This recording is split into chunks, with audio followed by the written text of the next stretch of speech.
Austin ISD Thursday Night Football on SHN Sports, presented by Georgetown Jewelry. Broadcast also made possible in part by Frost Bank, Georgetown Shirt Company, and Rob Hip Insurance. And now, onto the field for tonight's game. Live from historic House Park Stadium in beautiful downtown Austin, Texas, SHN Sports presentation of Texas Austin ISD Thursday night's Game of the Week, brought to you by Georgetown Jewelry, is on the air. Hello, everyone, and welcome to another season of high school football here in the state of Texas on SHN Sports. And we are glad to bring you a rivalry to start the year tonight. It's the Taco Shack Bowl here in Austin as McCallum takes on Anderson in a big rivalry to start the year. Good evening, friends. Welcome into the broadcast. Brad Tillery here with you tonight alongside the LT, Kelly Duvall, joining me up in the booth. Kelly, good to see you again, sir. I'm ready for some football. Great to be back. I have been so excited for this season to kick off, and I cannot wait for this game tonight. Should be a great game. Lots of history to this game.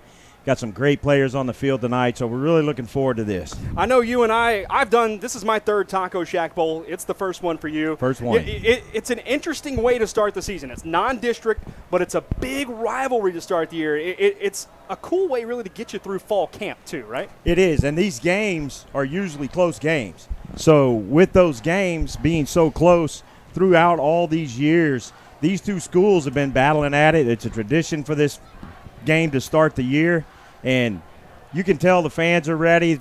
Stands are filling up. The bands are playing.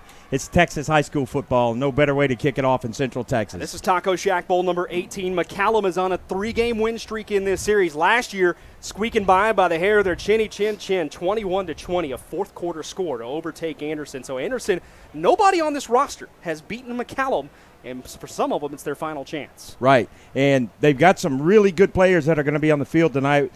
Who we want to be looking for is, number one, is Alvino Carbajal. He's a two-way starter on the D-line. He's got some major colleges looking at him, talking to him, and he's on their board. And he was the MVP last year in the district for defensive line. Yeah, for McCallum. Yeah, he's a really good one to watch out for on the Anderson side. A few others, including Jordan Hood, who's also getting some college. A couple of college offers that we know of. Right. Jordan's got offers from ACU, Abilene Christian University, and from Grambling as well. Also, we want to look at number 6, Nathan Collins. He played soccer for the last 2 years. He played football his freshman year, then left football and played soccer for 2 years, and now he's come back to football for his senior year. Big kid, talented kid, got some speed, got some agility of a soccer player, so we're looking forward to seeing him play tonight as well. Well, it's a hot one here in downtown Austin. The sun beginning to set just across the stadium from our way to the west. And we're going to step aside here, let you hear from a few of our sponsors. We come back, we'll continue to set this football game up for you. Taco Shack Bowl number 18. McCallum taking on Anderson at House Park Stadium in downtown Austin. The 2019 high school football season in Texas getting set to kick off. We'll be back in just a minute with more Austin ISD Thursday Night Football on SHN Sports, presented by Georgetown Jewelry.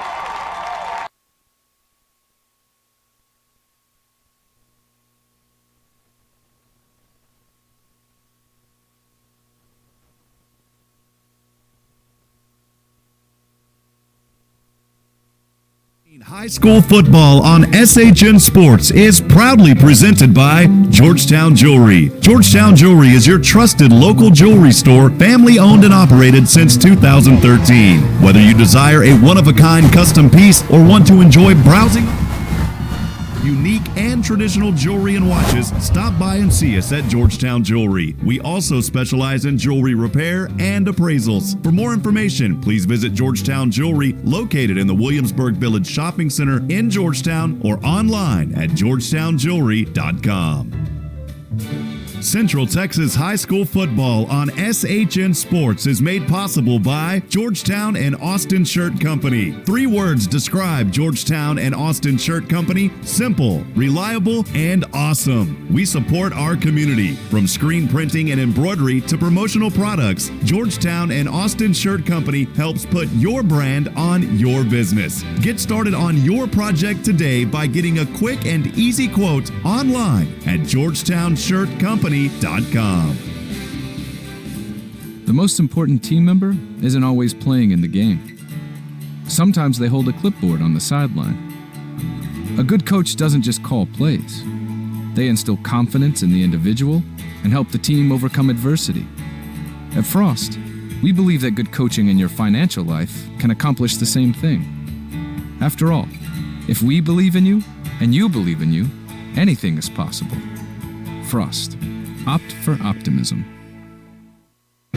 2019 high school football on SHN Sports is proudly presented by Georgetown Jewelry. Georgetown Jewelry is your trusted local jewelry store, family owned and operated since 2013. Whether you desire a one-of-a-kind custom piece or want to enjoy browsing our inventory of both unique and traditional jewelry and watches, stop by and see us at Georgetown Jewelry. We also specialize in jewelry repair and appraisals. For more information, please visit Georgetown Jewelry, located in the Williamsburg Village Shopping Center in Georgetown, or online at georgetownjewelry.com. Well, back here at House Park Stadium, we are set to go for some football tonight. Taco Shack Bowl number 18 getting set to come your way between Anderson and McCallum. The two teams have taken the field. We are getting set for the national anthem. Before we do, I know we're going to send it down to the sidelines with a third member of our crew, Mr. Rob Hitt. Rob, what's going on? Hey, Brad, hope you can hear me down. Can you guys see me up there also? I don't know where you're at down there, my friend. I don't know if the camera's picking us up. Is the camera picking us up down there tonight? There we go. We got awesome. You now. Well, hey, friends, welcome into the broadcast. Appreciate Brad Tillery, Kelly Duvall. Rob, on the camera. Just turn around. There you go. Okay, I guess our other one's not working tonight. Is that other camera not coming on? There you go. You're on now. Go ahead. Well, friends, appreciate you joining us tonight. Brad Tillery on the call. Austin ISD Thursday Night Football. Brad, what a great night here at House Park. You've talked about it in the pregame. We are set for a good one. Of course, this year the roles flip, and now we'll see on the opposite side McCallum as the visiting team. Anderson over here is the home team. I want to welcome in everybody. And, of course, Brad, we want those folks out there to hit that subscribe button on YouTube. Stay up to date. Brad, I know you and Kelly will be on quite a few of these games this fall, man. Yeah, we've got pretty much a large chunk of the Austin ISD Thursday night games of the week here, presented by our friends at Georgetown Jewelry. We got a game next week. I have to go look at the schedule and see exactly who it is again. It changes every week on us, folks, but that's the fun part is you'll see new teams every single week here on Thursday Night Football. And also, there's games all over the network tonight, too. If you want to flick around, I know Leander's playing right now. Eastview's playing right now on the SHN Sports Network. We've also got a game, I think, around the Dallas area tonight, too, right, Rob? Yeah, we do, up in Malakoff, man. So we've got some friends up there.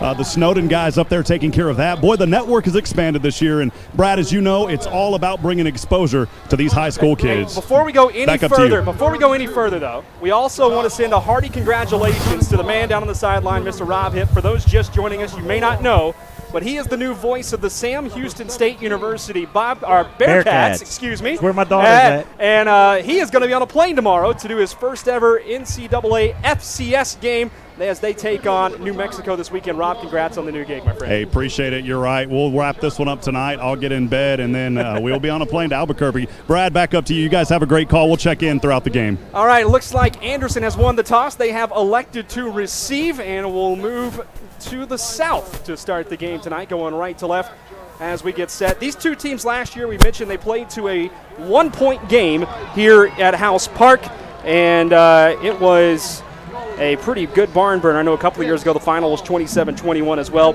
Anderson really improved last year, 5-5 in Coach Daniel Hunter's first season. That was actually the most wins for a Trojan team since 2011. So a really good comeback season for Anderson. Yeah, both these teams have a bright future this season. They've got some talented players. And, you know, here in the Austin area, boy, sometimes that 5-5 record can be a little deceiving because traditionally Houston has been a strong area for high school football. The Dallas area has been strong for high school football. Even the Southeast Texas area, Beaumont, Port Arthur area has been strong in high school football. And over the past decade, boy, Austin has really taken off in high school football and being powerhouses. All right, folks, we're going to step aside real quick, let you hear the national anthem. When we come back, we'll have kickoff tonight and get started with the 2019 Texas high school football season. It's McCallum and Anderson here on the Austin ISD Thursday Night Football SHN Sports Game of the Week, presented by our friends at Georgetown Jewelry.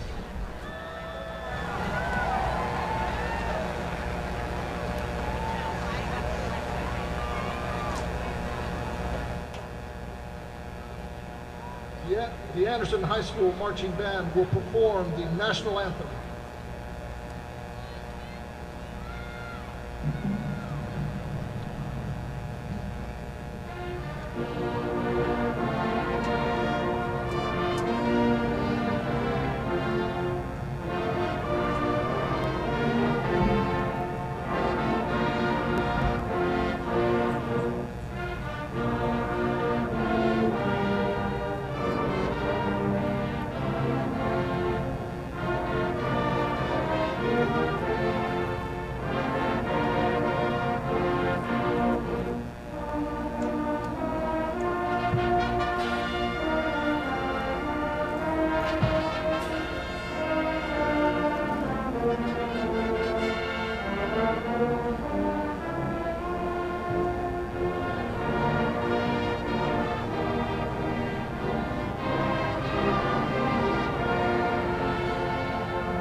Well, a great job by the band across the way as we are getting set for football here tonight. We talked about the Anderson Trojans last year. Now let's talk about McCallum, 6-5 during the 2018 season. They lost to Hutto in the first round. We know all about Hutto with the Georgetown side of things that we do. It's Coach Thomas Gammerdinger's second season at the helm at McCallum as well. They returned 6 offensive starters, 5 on the defense. A little bit of an off year for them, 6-5 last year after going 24-3 the previous 2 seasons. Yeah, and that's out of the ordinary for McCallum. So they're going to want to start this season fast. Coach told us to watch out for wide receiver Takai Satberry, who's going to be one of their targets. And Caleb Brown's going to get his shot to continue that great running back tradition that McCallum has. You always have a strong power game, running game. They lean on that. And I don't think it's going to be any different this year for McCallum as they take the field tonight. So they've got a young offensive line. Their leader on that line is Simon Reuter. So we'll see what that young line can do to start this season off. Yeah, it should be a good one tonight. McCallum, of course, the 5A school. Anderson, the 6A, playing in that tough District 25, the same district that you have with Lake Travis and Westlake. So 2 automatic playoff spots pretty much taken up right there every single year. Right, and that's what I was saying about that record being a little bit deceiving. Yeah. It's just a meat grinder district that they are in. So that 5-5, that's the kind of team that can go up against some teams maybe not from this region and really battle, but it's tough district. Yeah, we expect Anderson to be even better this year. They got a returning quarterback in Karsten Gross, spelled Groos. So when you see it on the roster, you think Groos, but it's actually we're expecting to see Gross to Gross tonight. Yeah, that's going to be an interesting matchup, and we'll be watching that all night. All right, McCallum has taken the field, ready to kick it away. Anderson out there now as well. McCallum in the road white uniforms, trimmed out in blue with the silver helmets for the Anderson Trojans. They're wearing, it looks like black tonight, trimmed out in the dark blue with the dark blue helmets and gold trim. Teeing it up, kicking it away for McCallum is number 2. That is Silvio Guzman. And back deep for Anderson, Colin Page. Glad to have you along for the Rob Hip Insurance First Quarter on the SHN AISD Thursday Night Game of the Week presented by Georgetown Jewelry.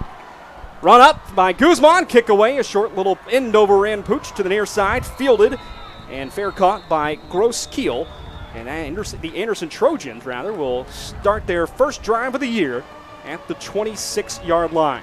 Well, this is what these kids have been lifting weights during the spring and doing the summer workouts and now the preseason workouts, and now it's time for it to all come together. Texas high school football. Stakes and weights, baby. Stakes and weights. Well, here come the Trojans to take the field for the first time this season. It is Karsten Gross in the spread formation.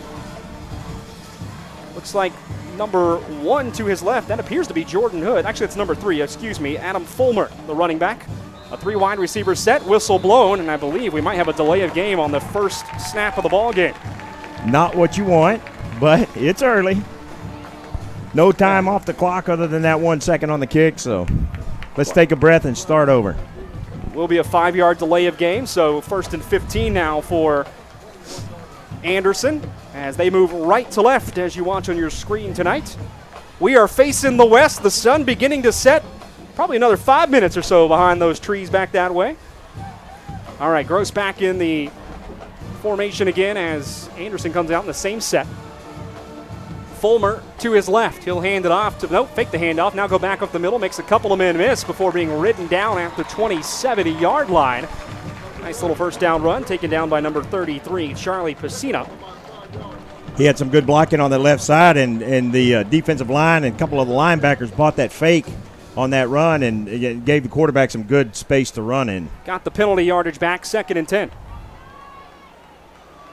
Same formation, 2 wide receivers on the near side and 1 on the far, with a tight end set back on the right side as well. Gross sends his man out in motion, now takes the snap directly up the middle, piling through a few defenders, picks up another 6, maybe 7 there. I'll bring up 3rd and short. Good push there by the offensive line. Good strong run and good block by the tight end who pulled over to the left side. He was lined up on the right side of the offensive line. He pulled over to the left side and was able to hold up the linebacker there for a couple of seconds and give the quarterback plenty of room to run through that hole. So it'll be 3rd down, 3 to go here for Anderson on the opening drive of the ball game.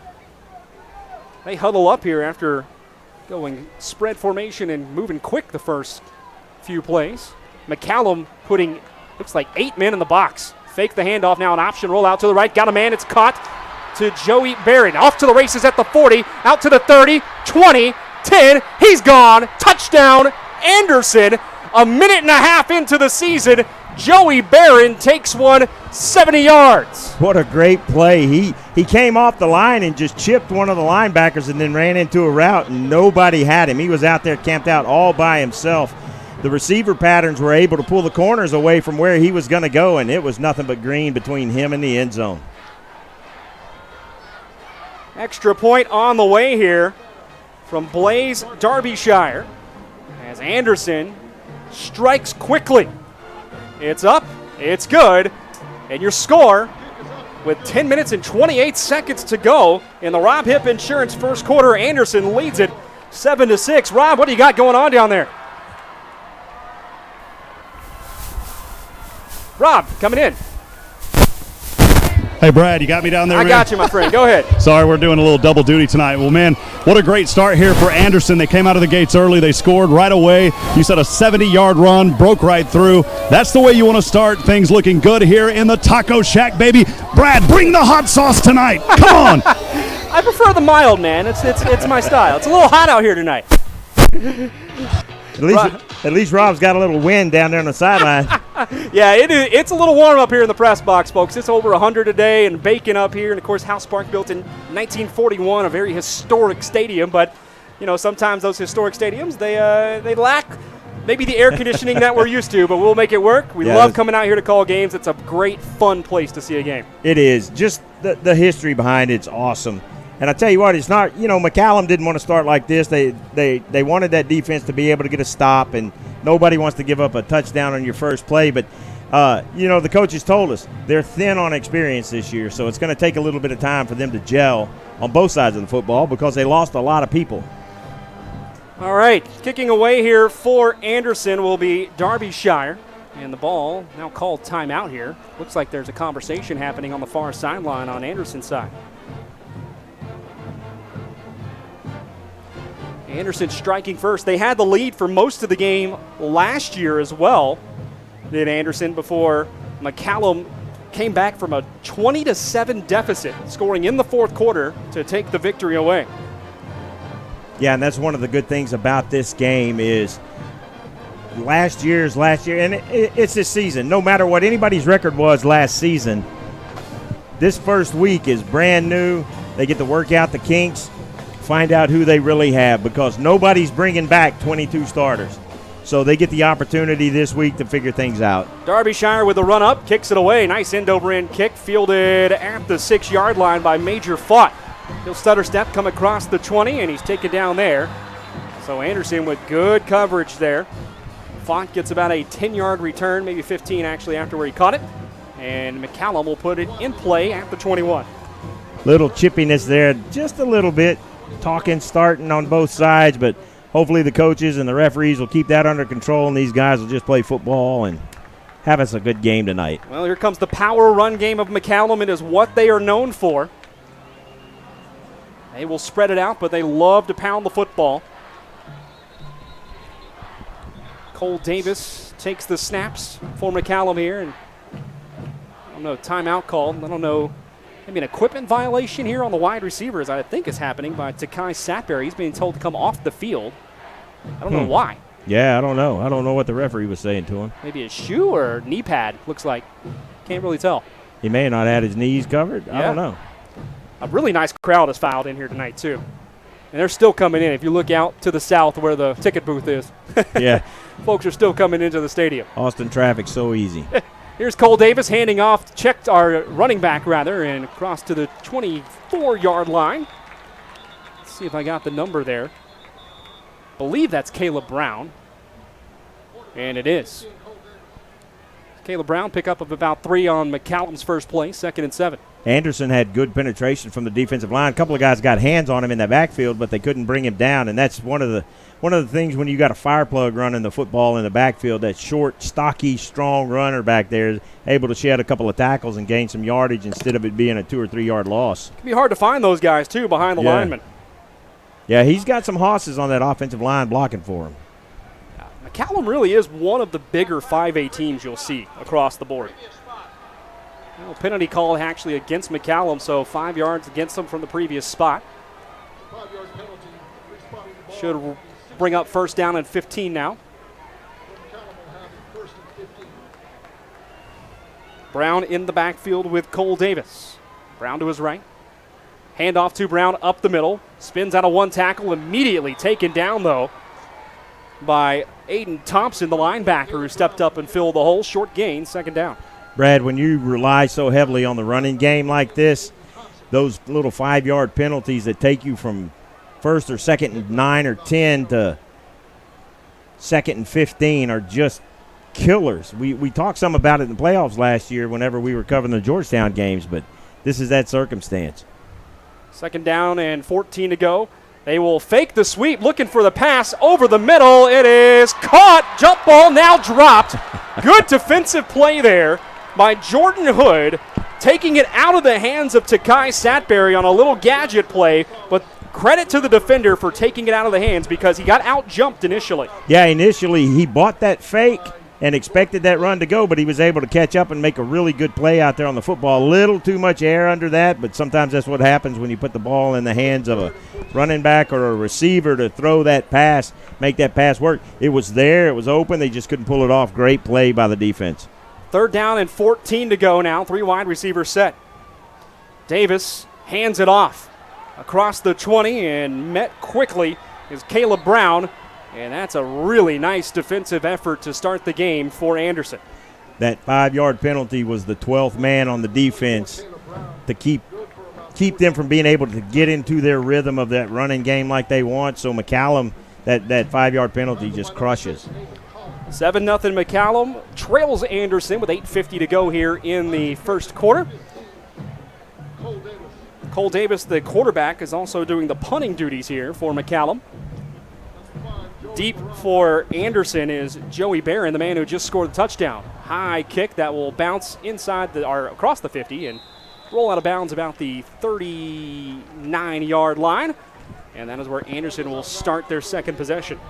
Good punt, but it puts Anderson good field position to start. They scored on their first possession, and McCallum wasn't able to generate anything with that running game. They weren't able to control that line of scrimmage like you just absolutely have to do for that running game to be successful. So in an early hole for McCallum. Anderson with possession number 2. They scored on their first time out with the ball in the third play. It was Karsten Gross to Joey Barron for a 70-yard touchdown pass. And here they come again.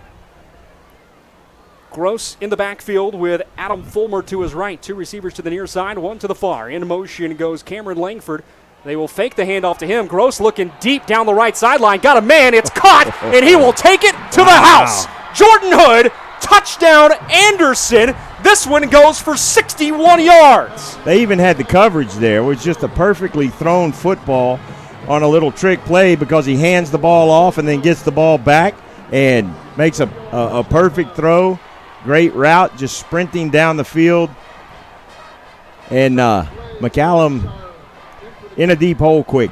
Well, Jordan Hood, the man who is being recruited heavily by Abilene Christian and Grambling State, shows you why. Turning on the afterburners as the extra point is blocked. It was kicked low. McCallum's trying to bring this back, but tackled at the 25 was Jackson Rosales. So the extra point no good, and your score with 8:22 to go in the first quarter. Anderson out to a quick 13-0 lead. Partner, they've only run 4 plays. They have, and they've got 2 touchdowns on the board. You know, Coach Gammerdinger told us that they are really thin with seniors, but they got 10 to 12 really promising sophomores that are going to get a lot of playing time. The only problem with that is it's way different whenever you turn on the Friday night lights. You've got 7, 8, 10,000 people in a stadium. You got to let these kids get acclimated to that, and Anderson is not giving them a great deal of time to catch their breath and get used to this setting. So these youngsters are going to have to grow up real quick. Tell you what, I don't know if anybody saw this coming. These 2 teams usually just go back and forth and play smash mouth against each other, but Anderson has come out firing tonight.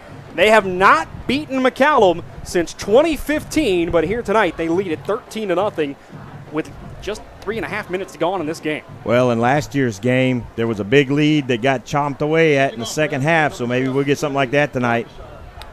Well, here we go. Anderson back on the field to kick it away.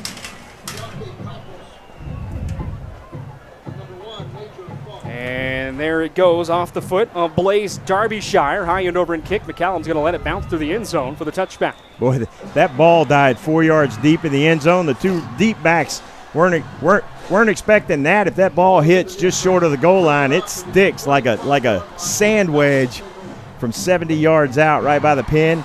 They got lucky on that one, but some people's sand wedge, not mine. Not mine. Mine's supposed to go 30 yards, and I usually scald it about 70. Mm-hmm. That's about right. Same. Well, here's McCallum for the second time. They went 3 and out on their first drive. A 5-yard penalty on the first play really killed the drive. And this time, another 5-yard penalty. Looks like it'll be a motion penalty against McCallum. So for the second time, they will start 1st and 15. Yeah, I think that's that youth coming into play right there. They're excited.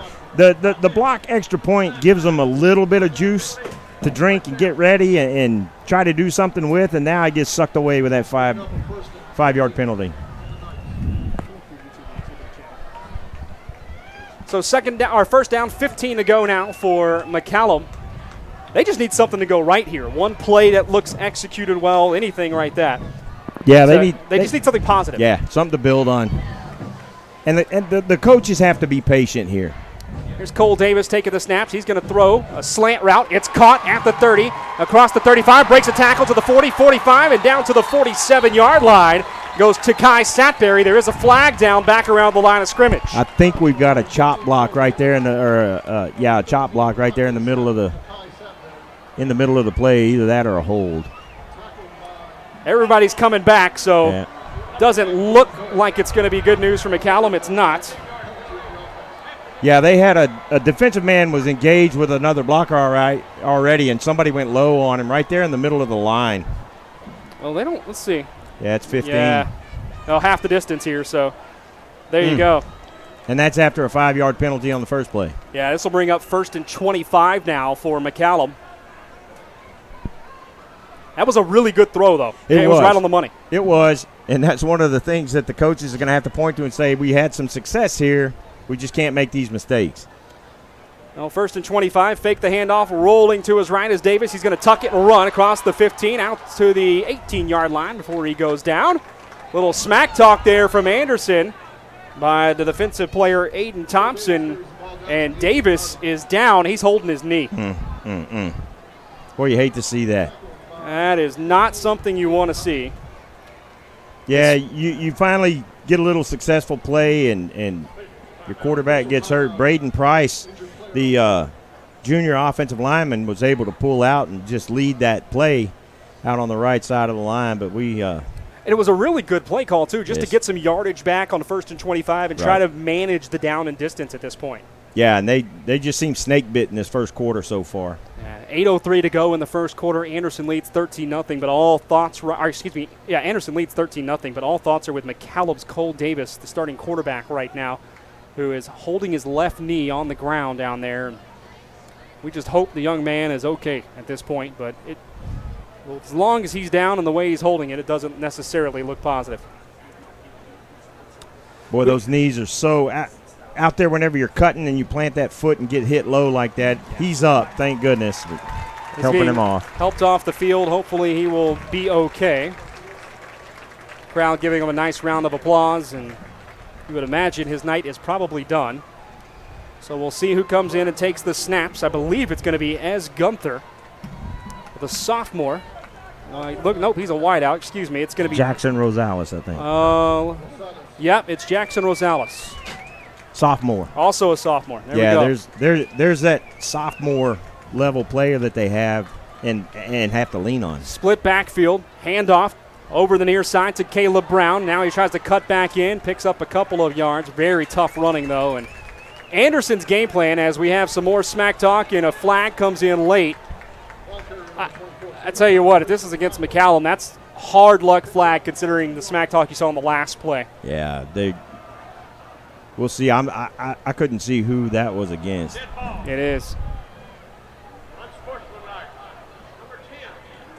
Well, unsportsmanlike against Daniel Duenas, the running back.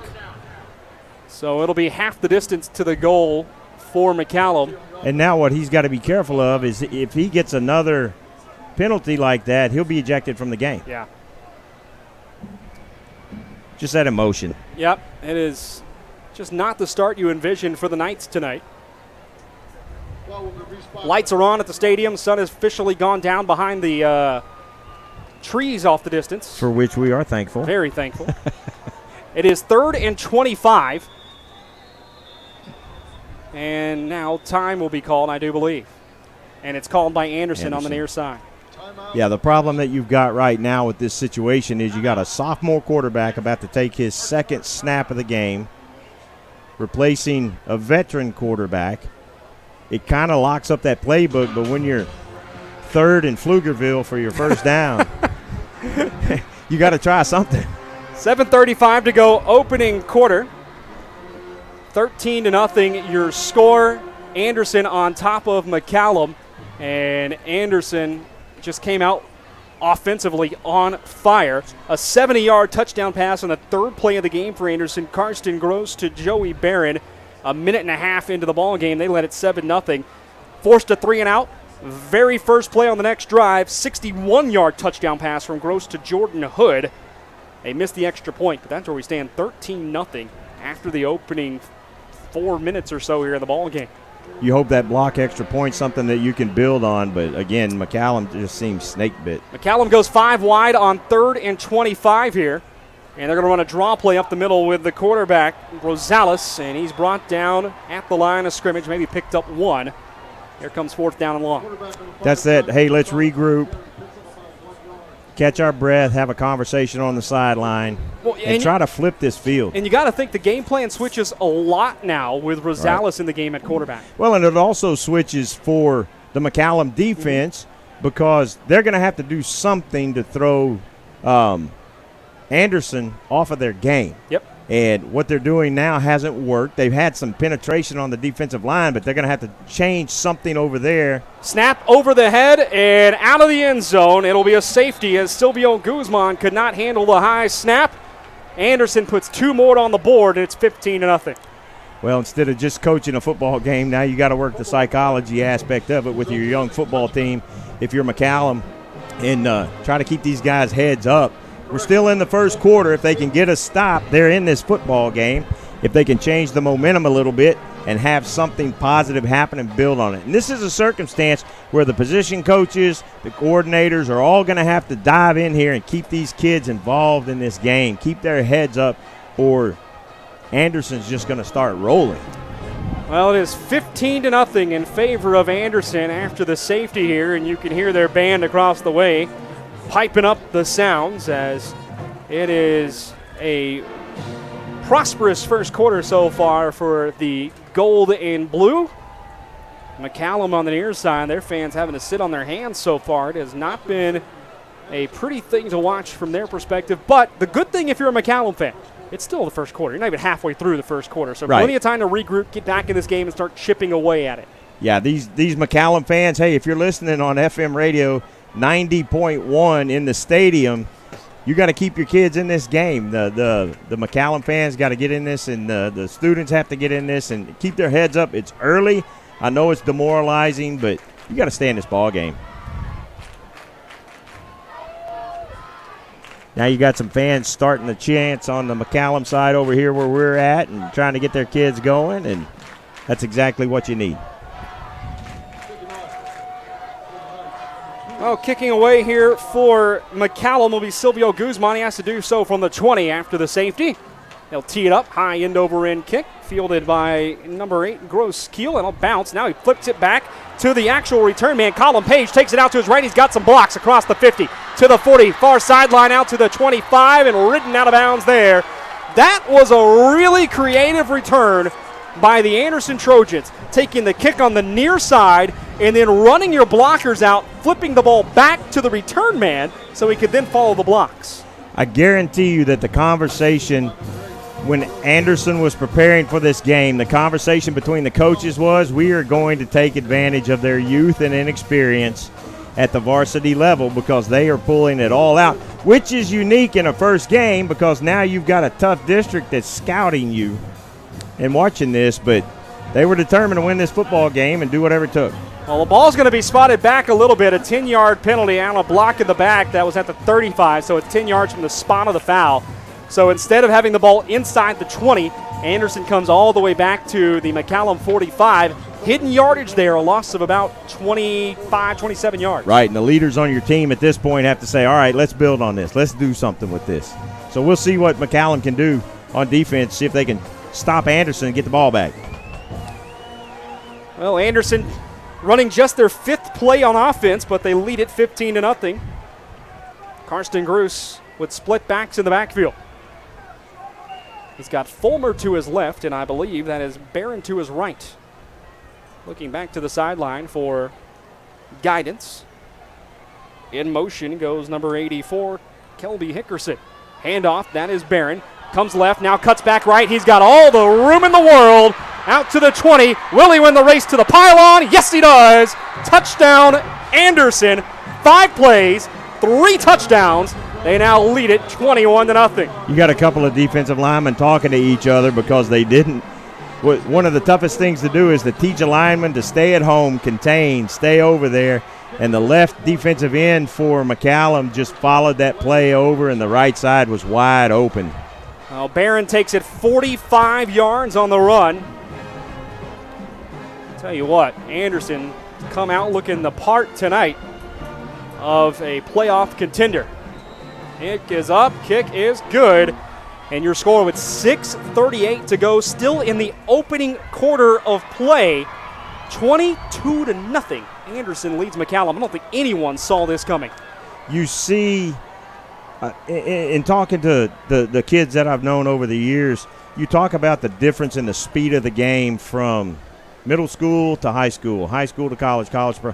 There's a difference in the speed of the game from junior varsity to varsity. Yeah. And it's, at every level, if you're a good player, then you get to the next level and you're surrounded by players equally as good as you. And that's what I think you run into sometimes with this youth, especially in a high school football game, this youth not understanding the speed of the game. Well, this is something these Anderson fans have not felt in this rivalry in quite a while. Like I said, they haven't lost this game since 2015 here in the Taco Shack Bowl. And obviously the McCallum fans, rather, have not felt in a while. And really the Anderson fans, too, as Anderson has just come out like a house of fire. Less than 6 minutes gone in the opening quarter. They lead it by 3 scores. And I'll tell you what, I don't think, like I just said a minute ago, none of us saw this coming tonight. Well, I'm watching the coaches on the sideline that are talking to the defensive line, and they're just coaching them up. They're not yelling at anybody. They're just coaching them up. Low line drive kick. They'll let it bounce, and it goes out of bounds. So McCallum will get pretty decent field position to start the drive here. You got Jackson Rosales coming back out there, so unfortunately their quarterback may be saving him, keeping him healthy, because this is a pre-district game. Yep. You want to win your first game, but it's a rivalry game. You want to win it, but at the same time, it doesn't help you get to the playoffs. You don't call them meaningless because these kids only have 10 games in the season unless they make it to the playoffs, so you don't want to call it meaningless, but it doesn't. This doesn't keep them from any of their goals on the season other than a goal of going undefeated. Jackson Rosales back in, taking snaps, the sophomore for McCallum. Hands it off to Brown, goes up the middle, and he is hit in the pile right up the middle. Picks up maybe about 3 on the play. Some extracurricular activity down the field, and there's the flag. I was expecting it after the shove, a late penalty there, but it's called on Trey Jones from Anderson. They were talking a little back and forth, and then got a little overexcited and got the shove in there. You hear people say all the time it's the second man that gets the flag, and that's exactly what happened here, because big number 70 gave a little push as he was walking away. Wasn't much, but then there was the retaliation from number 47, now, and there's the flag. Here's a teaching moment for Anderson, though. You've got the big lead early. This is how you can get a team back into the game against you if you start giving them free yards. Yeah, let them talk. Yeah. Let them talk. They're going to offset unsportsmanlikes here. Wow. Okay, so they saw the first push. Okay. McCallum fans are not happy. But point being, if you're still Anderson, you have to keep your cool. You do. Because you can't risk giving up free yards here and there. You've got to make McCallum, with a backup quarterback in the game now, earn every yard. Yeah, because another advantage of these youngsters is they forget quick. So if they can put some points on the board on this drive, they'll forget that 22 to whatever the points may be. But it doesn't look like they're forgetting them. There's another motion penalty. This one will go against McCallum. That's their 3rd pre-snap penalty of the ball game already. Golly, you've heard me talk about the pre-snap stuff a bunch in the games that we've done together. Yeah. That just kills coaches, that pre-snap stuff. It'll be 2nd and 12 now for McCallum. And you talk to a coach, and they'll say, the penalties where a player's playing hard, trying to be aggressive. Okay, but the pre-snap stuff is the ones that really just get under a coach's skin. Jackson Rosales with Brown in the backfield with him. Hands off to Caleb Brown. Up the middle, got a hold. May runs over a man and then taken down at the 33. That'll put some life back in the offense. Yeah, and the kid that met him in the hole was the last one to get up from the pile, and his eyes were probably as wide as a saucer because it was just him and the running back in that hole. 5-yard pickup brings up 3rd and 7 here. Well, you need a couple of more of those if you're McCallum, though. Just positive yards, momentum builders that you can do. And if you're the Knights, your goal really needs to be get to the half, maybe down 2 scores. Yeah. Keep this a manageable football game. They really need to flip this field and get some advantage back in the field territory. Hand off again to Brown. Spins out of one tackle, breaks another. On his feet, scrambling through the line, and he will pick up a first down. That is one of the most sensational 11-yard runs you will ever see. Yeah, and he's clapping his hands. He's fired up. That's what you need to carry this McCallum team to some momentum and start doing something with the football. You got a first down now. Let's build on this. He broke at least 4 tackles there. He did. It could have been a 2-yard loss in the backfield. Good, strong run. Caleb Brown's going to have to do the heavy lifting, you think, on offense for McCallum the rest of the way, and there he shows he is up to the task. 1st and 10 McCallum, their first down of the Knights. Handoff over the left side to Brown, going out to the sideline. Stiffs arms a man and out to the 48. 5 yards on first downs, exactly what you want. You want that 5 yards or less on second, and just keep building on that momentum, and he's probably saying, feed me that football. Well, it's a hot night. It is. You got to remember, Anderson scoring quickly. If McCallum can get the running game going and start leaning on that defense and keep them on the field a little longer, you get a couple of stops, all of a sudden it could get tiring out there. 3 down linemen here for Anderson. Snap back, it's low, bobble, but picking it up, coming near side is Rosales. He is swallowed up, and it's a loss of several yards there for McCallum. Yeah, the McCallum fans are a little bit upset because number 15 for Anderson, Alden Thompson, came in a little bit late. Lucky he didn't get flagged for that, but McCallum's coach is talking to the referee about it. He's lucky he didn't get flagged. Loss of 5 brings up 3rd and 10. Well, you'll see if we haven't really seen McCallum allow Rosales to throw the ball since coming in. So right, and now with this young quarterback in there, I don't know that you're going to see that many chances taken with him throwing the ball unless there's some quick hits. And another pre-snap penalty.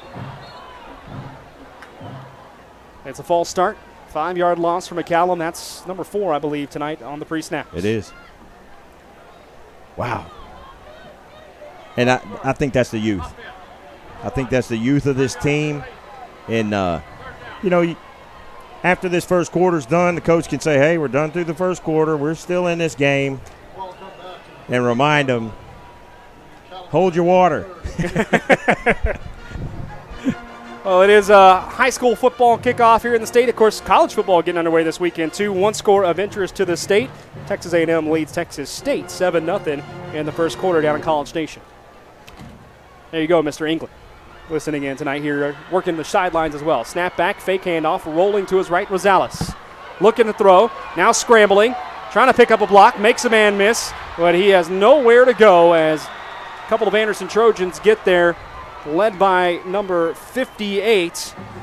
Looked like Jonathan Winfield and number 99, Aki Houseman there. Yeah, Caleb Brown was going after a block that could have sprung him, but he wasn't able to make that block like he wanted to, and the Anderson defense just collapsed on that play. You do like the escapability you see out of Rosales, though. Right. Yeah. But it goes back. McCallum didn't hold their positions on defense earlier, and it cost them a touchdown. Anderson did on this play, and they were able to contain it. I believe that's Alvino Carbajal taking the punts here, and he hits a booming punt, but into the stands on the home sideline down there. We'll see where they mark it out of bounds. That may be the biggest punter I've ever seen in my life. Mark it at the 46 of Anderson, so great field position for them again. Well, Carvajal's Mr. Everything. He starts on the offensive line, he starts on the defensive line, and now he's kicking the ball away here for McCallum. 2:34 to go, by the way, in the opening quarter. Anderson leads 22-0. Anderson has 3 touchdowns and a safety on just 5 offensive plays so far tonight as McCallum calls timeout on the chains of possession. That sure makes your stat sheet look really good in yards per play. Well, it is a hot, steamy night here in downtown Austin. 96 degrees is what my phone says right now. It feels a little warmer than that somewhere. You get a little breeze going. And you know it's probably 10 degrees hotter on that field than it is up here, 10 or 20 degrees hotter. Actually, I was down there earlier. It's a little cooler than it up here in the press box because of the way the air is flowing through the stadium. Oh. So it's actually a few degrees cooler down there tonight. That's good for them. Beautiful skyline of Austin off to our left on the south side. As Anderson retakes the field, their 4th possession, they have scored touchdowns on all 3 so far. Well, we've got a great crowd, beautiful backdrop. What more can you ask for? Jake Allison taking the snaps now that's Karsten Gross.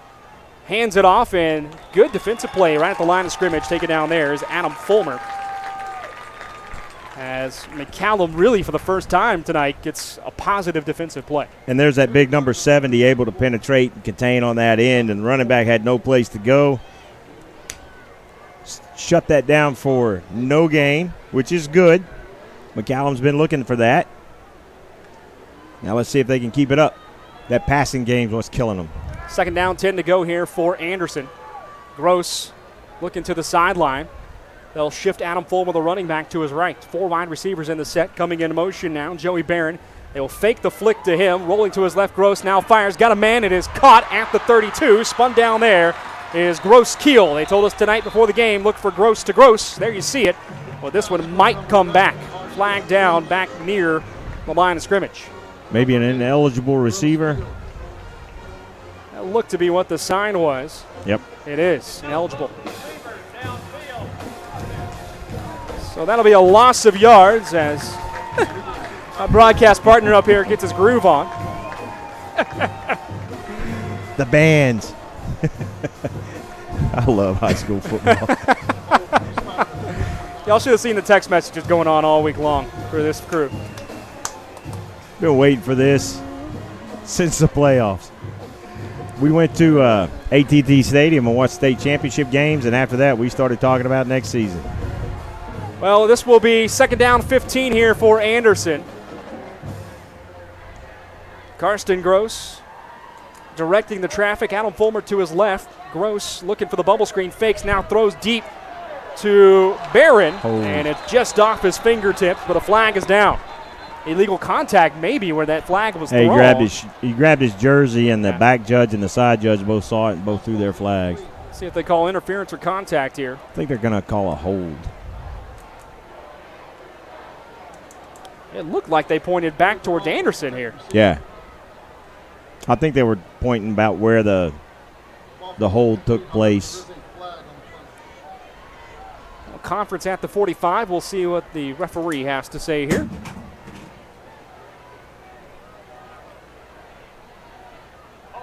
There you go. It is a hold. That'll go against McCallum and an automatic first down on the 10-yard penalty. When you get beat, you try to keep it from being a touchdown, and that's exactly what that hold was about, because that corner got beat, and he just hung on to him. Little too long. So it will be 1st and 10 now for the Anderson Trojans, just across midfield at the McCallum 49. 3 wide receivers and a tight end in for Anderson here. Handoff up the middle. That is Fulmer. He'll dance ahead and pick up 2.5, maybe 3. Bringing up second down. Pound that middle, pound that middle, pound that middle, and then pop something outside. Suck those corners in a little bit closer. Sometimes they'll start playing on the inside of the numbers instead of the outside of the numbers. Under a minute to go here in the opening quarter. 22-0. Anderson leads McCallum. Step aside for commercial break here at the end of the quarter.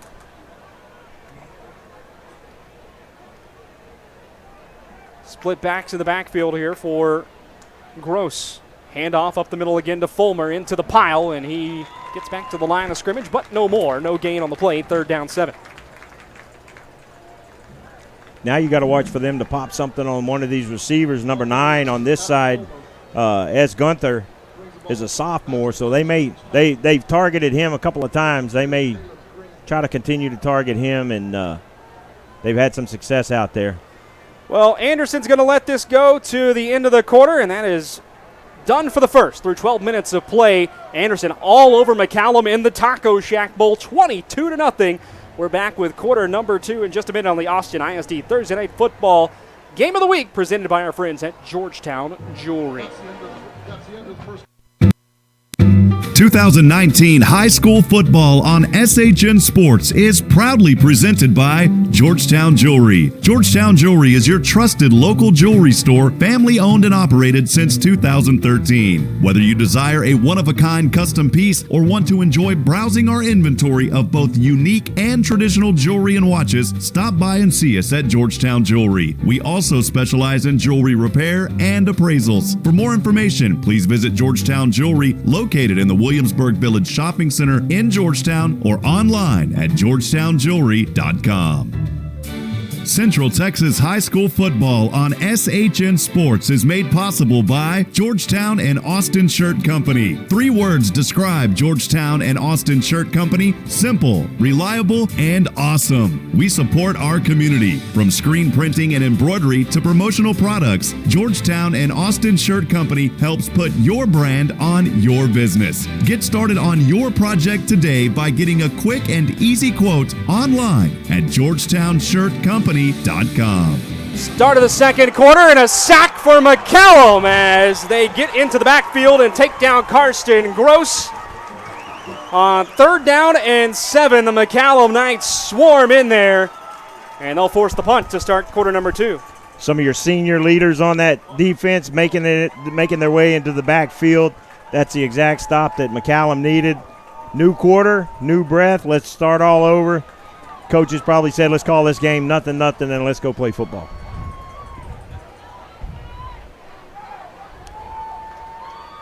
Well, it'll be 4th down, 3 to go. Rob will come to you right now with the timeout. Take it down to the sidelines for Mr. Rob Hipp, who's got a special interview. Hey, Brad, appreciate it. Down here with the Athletic. And do you guys have us on camera down here? Yeah, you got you. Go ahead. Awesome. Go ahead, you're good. Well, I'm down here with the athletic director of Austin Independent School District, Coach Leal Anderson. Coach, what an awesome time tonight here, the Taco Shack Bowl. What a tradition here in Austin, Texas, Coach. It is a tradition, and we're so happy to have both our teams, Anderson and McCallum, come out and play in the Taco Shack Bowl. It's an exciting time. We're kicking off high school football tonight, and so we're excited. We're definitely looking forward to it. Coach, talk a little bit about this season. You know, the community continues to grow. Schools continue to grow. What has that transition and the growth been like here for the Austin Independent School District? Well, you have seen some growth in some of our schools, and, you know, especially in kind of northwest area where Anderson and McCallum reside. You do see some growth there, and it's been tough on our facilities because we've got older schools, but it's exciting to come out and see these fans and these stands absolutely packed with kids going wild and trying to cheer their own team on for a victory. Coach, final question, your favorite part about high school football? It's coming out here and seeing the excitement of all the kids. I tell you, you go to a Thursday night, Friday night game, it's the best because you've got everybody in the community coming out to support. And it's not just the football players, but you got the cheerleaders, you got the band, you got the community members that come out, and they're all out doing a positive environment and a positive environment. And so that's a really cool, special thing. I really like that. Well, Coach, our 3rd year here with SHN with the Austin ISD Thursday night game of the week presented by Georgetown Jewelry. We appreciate you. Thank you, Coach. Thank you very much. Brad, back up to you. Well, thanks so much, Rob. Good interview down there as McCallum actually muffed the punt there, but able to get the football back as they fall right on top of it, and the Knights will take over 1st and 10 from their own 21. First time they forced a punt all night, trailing Anderson 22-0. And if you're McCallum here, you just got to think about chipping away at this lead here, Kelly, down by 3 scores. That's a big boost to hold them like that, keep them off the scoreboard some more, and you got a little more excitement on the sideline now. Quick throw far side. It will bounce short. Major Fott was the intended receiver, but Jackson Rosales couldn't get it out to him. He had blocking, but it's 2nd and 10. Yeah, they set the play up nicely, just ball comes skipping in there, so it's a little bit short, but McCallum ought to stick with that running game, I think. You got to spread him out a little. I do like the conservative, easy throw here for the sophomore, and it really his first action, you would think here. But yeah, you're going to have to hit the bell cow, Caleb Brown, as much as possible, as he has shown he can carry the load. And he wants to. Yeah. He's excited to have that ball in his hands and carry this team. Callan spreads him out 4 wide with Brown in the backfield. And they were looking to throw again. Appeared to be the same play if you actually looked at the way the receivers are going out. Right. Bubble screen, but another pre-snap penalty. That's number 5 against McCallum tonight. False start on that offensive line down there. You get excited now and get ready for the snap of that ball, but just jump a little bit early and it costs you.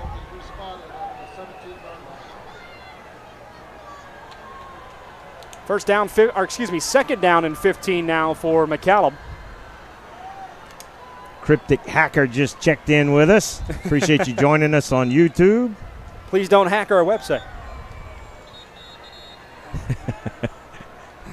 If he did, it would be very cryptically. Whistle's blowing. I think the referees here need a conversation to figure out exactly where everything's gone. If you look at the home side across the way, it is almost completely full over there. Just a few seats, and looking down below us on the visitor side, pretty full as well. A packed house at House Park tonight. It is. And once the sun went down, it really cooled off better. Is that right? Is that grammatically correct? But just a great setting, man. Great setting. Well, we'll be here again next week, I do believe, for AISD Thursday Night Football presented by Georgetown Jewelry. Let me find our schedule here. I know I've got it. So they're still trying to figure out what the procedure here was. or is rather. Here we go. Back to play, second down, 15 to go for the McCallum Knights. Snap back, it's a design run for the quarterback as he will cut up the field. Nice little second down run for Jackson Rosales there, getting some positive yardage, and it'll bring up third and about 6. Nice run, too. Good patient run. He let the blocking develop. Held the ball up like he may start looking for a receiver, but tucked it and ran once his blocks were there and picked up a nice gain. 8 yards. I lied, my friend. We are not here next week. We're at Burger Stadium next week. Ah. Cedar Creek and Aikens is next week's AISD Thursday night game of the week from Georgetown Jewelry. Here comes third down, 7 now for McCallum after the 8-yard pickup. Handoff up the middle to Brown. Makes a man miss. Crawls over on his hands and tries to stay up, and he's down just shy of the 30. And I think he's going to be about 1.5 yards short of the first down. Somebody got a hand on his toe. Yep. And had they not, he had some room to run. Here's an interesting decision. 4th and short. You're down 3 scores deep in your own territory, but McCallum looks like they're going to go for this here. I'll be stunned if they snap the ball. But why not? You got nothing to lose. At this point, let's go. Got to get some momentum going. The Anderson fans on the other side trying to make some noise. 6 seconds on the play clock, and here comes the timeout. There you go. Try to get Anderson to jump, but when you've got some veteran play on that defensive line, they stay where they need to stay. All right, folks, going to step aside real quick. Here's some more of our sponsors. Back in just a second with fourth down on AISD Thursday Night Football, presented by our friends at Georgetown Jewelry. The most important team member isn't always playing in the game. Sometimes they hold a clipboard on the sideline. A good coach doesn't just call plays. They instill confidence in the individual and help the team overcome adversity. At Frost, we believe that good coaching in your financial life can accomplish the same thing. After all, if we believe in you and you believe in you, anything is possible. Central Texas High. If you or your family couldn't work for 6 to 12 months due to a serious illness or major accident, how would that affect you or your family financially? Hi friends, I'm Rob Hipp. I offer products that can help during the tough and unforeseen times. For more information, please call me directly at 512-522-9105. Again, that number is 512-522-9105. Short, they do go for it. The McCallum Knights pick it up. After calling the timeout, a direct snap, and a first down for McCallum. Big play call there, but they snap it to the big man, number 33. Let me see here, excuse me, get the right name here. Charlie Pacina, and it's a first down. I love the call. Love the call. Why not? You got a group of young kids, call your timeout, get them to the sideline and say, go get this, boys, and they got it. That's awesome. So McCallum with a fresh set of downs at their own 34 after the fourth down pickup. Handoff to Brown up the middle. Jukes a little bit in the backfield, but that play is stuffed.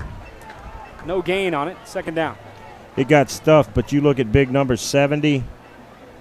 Blaze Navarro there. Man, he just. Oh, I'm sorry, 70 on the offensive line. Yeah. That's Alvino Carbajal. Yeah. Carbajal just buried somebody. It was a pull block, and he pulled over to the left side of the line and just pancaked this guy. And that's a lot of kid to have laying on top of you. Now, Carbajal is actually playing a right guard there tonight, if you see him on your screen. Second down, 10 to go. 8:30 to go in the first half. Anderson leads it 22-0. Snap, handoff, faked. Actually, they did hand it off, and Anderson starting to key in there on Caleb Brown. He's taken down for a loss of 1, 3rd and 11. Good play by Akai Houseman. Akai, is that right? Akai Houseman. Akai, you're right. I'm sorry, Akai. Did a good job in backside pursuit. Was able to stop that play for a loss. Good, quick defensive end there for Anderson. So 3rd and 11 for McCallum. You'd like to see the Knights really get some momentum going after that fourth down gutsy play call there, deep in their own territory, but 3rd and long with a sophomore quarterback and Jackson Rosales back there. He's barking out the signals with 3 wide receivers and Caleb Brown, the running back, to his left. And another pre-snap penalty against McCallum. You see the frustration, too, with players throwing their hands up in the air, just getting so frustrated with these guys that are causing these penalties.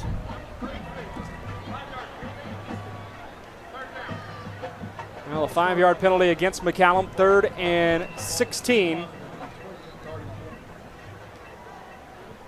Against this Anderson defense, 3rd and 10's bad enough, 3rd and 11's bad enough, but boy, you add 5 more to that with a sophomore quarterback. Snap back, they will throw, look into the near side. Has a man in double coverage. It's intercepted by Jordan Hood. Taking it back down the near sideline, across the 30, waiting for some blocks to the 20. Flag is down the 15, and he will be wrestled down at the 10-yard line. We'll see if this comes back, though.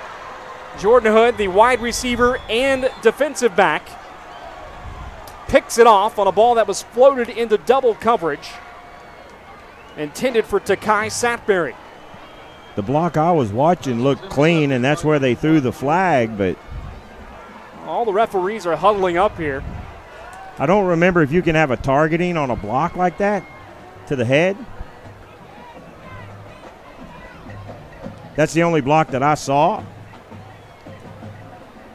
Watch the replay. Jackson Rosales was hit slightly as he was throwing the football there. Yeah, he threw it at that block. Yeah. Number 6 hit him. That's where he threw the flag. I'm not sure what the call is going to be. That's a long huddle down here on the 25-yard line to our right. One of the referees trying to figure out what the call was. It didn't look blindside. And you got a full crew tonight of 7 referees as well. So a lot of times in high school football you have 5 refs out there, maybe 6. But Thursday night, you get a full crew of 7. Well, and there's that propensity to protect the players. I totally understand it. But sometimes when there is a violent collision now, I think there's a tendency to throw the flag, kind of like, well, something had to be illegal about that hit. It was so violent. But I think that's the discussion they're having. Well, while they discuss this, folks, we want to let you know about something that's happening starting tomorrow night here on the SHN Sports Network. We are going to talk about that linked at halftime, so stick around. But the SHN Sports Friday Night Football is going to be happening. Excuse me. We'll wait on the call here.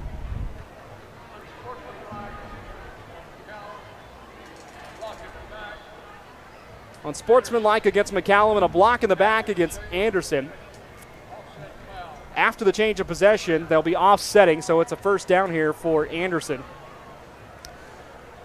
But SHN Sports Friday Night Football happening on our network. Folks, it's not just your normal games and everything. We actually have a studio show, 6 hours long every Friday night starting at 6 o'clock, and it's going to be pretty awesome. We'll talk more about it as we go through the broadcast at halftime. Give you the hotline number that you can call into, and we'll actually be going in and out of that broadcast during halftime of games and post-game coverage, analysis, just anything you can imagine about Texas high school football here on the SHN Sports Network on Friday nights starting tomorrow night.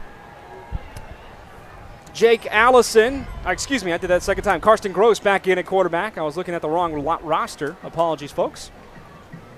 Anderson with the ball at the 10. Gross fires, far pylon, got a man, it is caught. Touchdown, Gross Keel, Gross to Gross, and another Anderson score. That was a pretty throw. That's one of those where you throw it to a spot and you let your bigger, taller receiver go get it, and that's exactly what happened there. Gross to Gross, which the coaches had told us about before the game, but cornerback couldn't get his head turned around to the side. He needed it. Kind of a back shoulder throw in the corner of the end zone. Beautiful throw, great play. Well, that's the 4th touchdown for Anderson tonight. As the snap is a bit low, fielded well. Kick is up, kick is good. And a new score with 7:04 to go here in the second quarter is 29-0. Anderson starting to pour this on. But I was going to say that's the 4th touchdown. On 3 of them, the drives have gone 3 plays or less. 2 of them just 1 play. And that the flip side of that is your offense can't generate enough plays to keep your defense off the field. Your defense is having to chase offensive players down the field. These cornerbacks are going to be exhausted. The Anderson receivers are a little bit taller than them, much more experienced than the McCallum defensive backs are, and they're just having a hard time. 29-0. Anderson all over McCallum tonight. Just a surprising score, but Anderson really impressive. I tell you what, I love the way Karsten Gross throws the football. Yeah, he's got a beautiful pass, and that touch is great. 3 touchdown passes on the night for Karsten Gross for the Anderson Trojans. 4 touchdowns overall. The only one that wasn't through the air was a 45-yard TD run from Joey Barron. 3 different Anderson Trojans have found pay dirt. Barron's gotten there twice. Jordan Hood with a score, and now Gross Keel with a score as well. You know, I'm looking in the stands, and I want to say something about both these schools. Boy, their student bodies turned out for this game tonight, and that's always great to see. See these kids come out. The football teams, the bands, the cheerleaders, the pom squads, the drill teams, they've all been working so hard getting ready for this. Nice high end over end kick from Blaze Derbyshire. It is bobbled but taken up at the 10-yard line. And a short return from McCallum out to the 18. That was a situation where he took his eyes off the ball. He wants to make a play. He wants to help try to get some momentum on McCallum's side, but got to watch that football all the way in. Like Bieke Campos on the return there. Well, McCallum trails it by 4 scores here, and they are just got to find some action offensively, something positive before the half. Remember, McCallum does get the ball first in the second half, so if you can get a score, potentially score early and quick in the second half, you're not out of the game yet, but you got to score here before the half. You got to have something to build on in that locker room at the halftime. Another pre-snap penalty against McCallum. Although I did not see a flag come down, I just heard the whistle.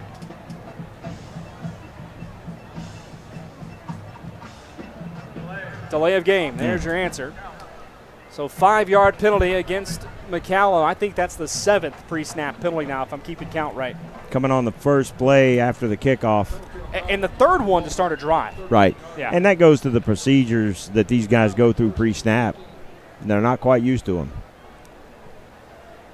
Well, Rosales with a couple of men wide to his right. Hands it off to Brown. Breaking it over the left side. He will be wrestled down at the 16. Picks up 3 on the play.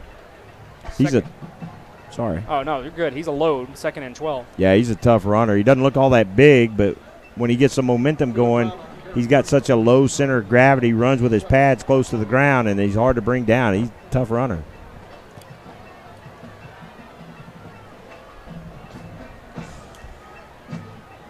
Second down and 12 here for McCallum. Ball spotted at their own 16-yard line, deep in their territory. Heavy formation across the line. Hand off to Brown, this time over the right side. Nowhere to go. He's dumped down right at the line of scrimmage, maybe a gain of 1. Anderson defense did a good job of staying at home, taking care of their assignments out there and shutting that run down before it could get going. They tried the left side on the previous play, tried the right side on this play, and they may want to go back to that left side. A little more success there, but trying to bounce it out wide. Anderson's got speed on defense, so it's hard to get out on that corner and beat anybody out there.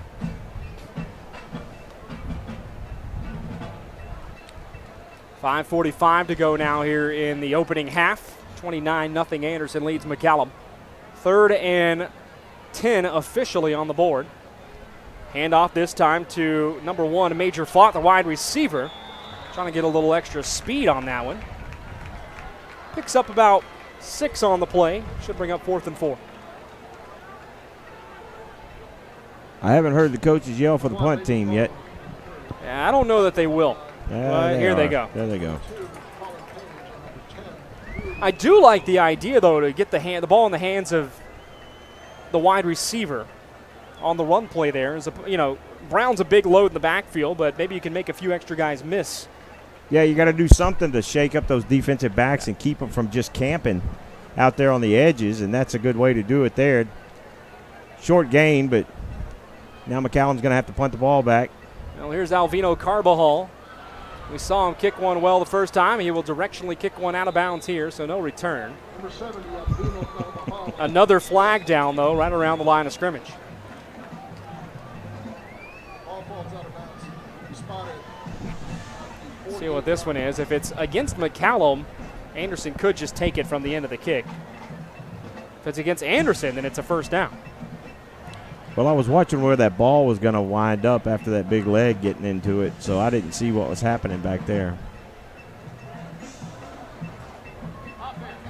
Another penalty against McCallum. Penalty will be declined. Anderson with the football inside McCallum territory at the 48. They lead it 29-0, 4:42 to go in the first half. Carson Gross takes his offense back out on the field.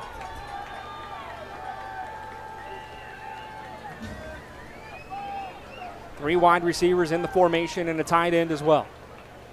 More of that H-back set than a tight end. Number 84 over there, Kelby Hickerson, standing almost at the center of the field. Handoff, that goes to Colin Page around the near side, and he is stood up for a loss of one. Good tackle there from Joseph Limon.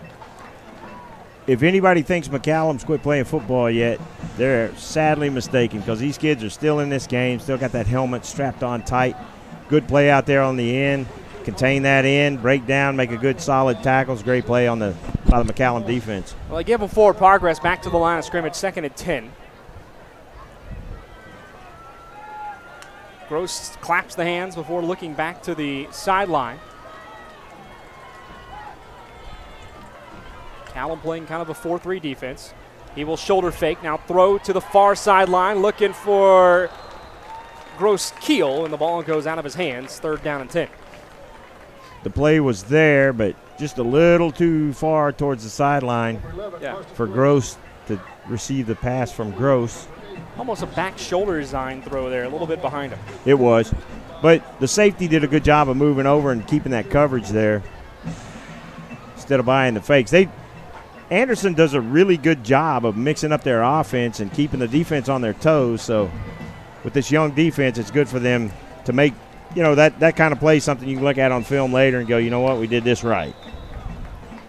Well, Anderson gets a taste of the pre-snap penalty bug here as they'll take one 5 yards back. Yeah, these McCallum players are really happy about that. 5 yards against Anderson brings up 3rd down, 15 to go.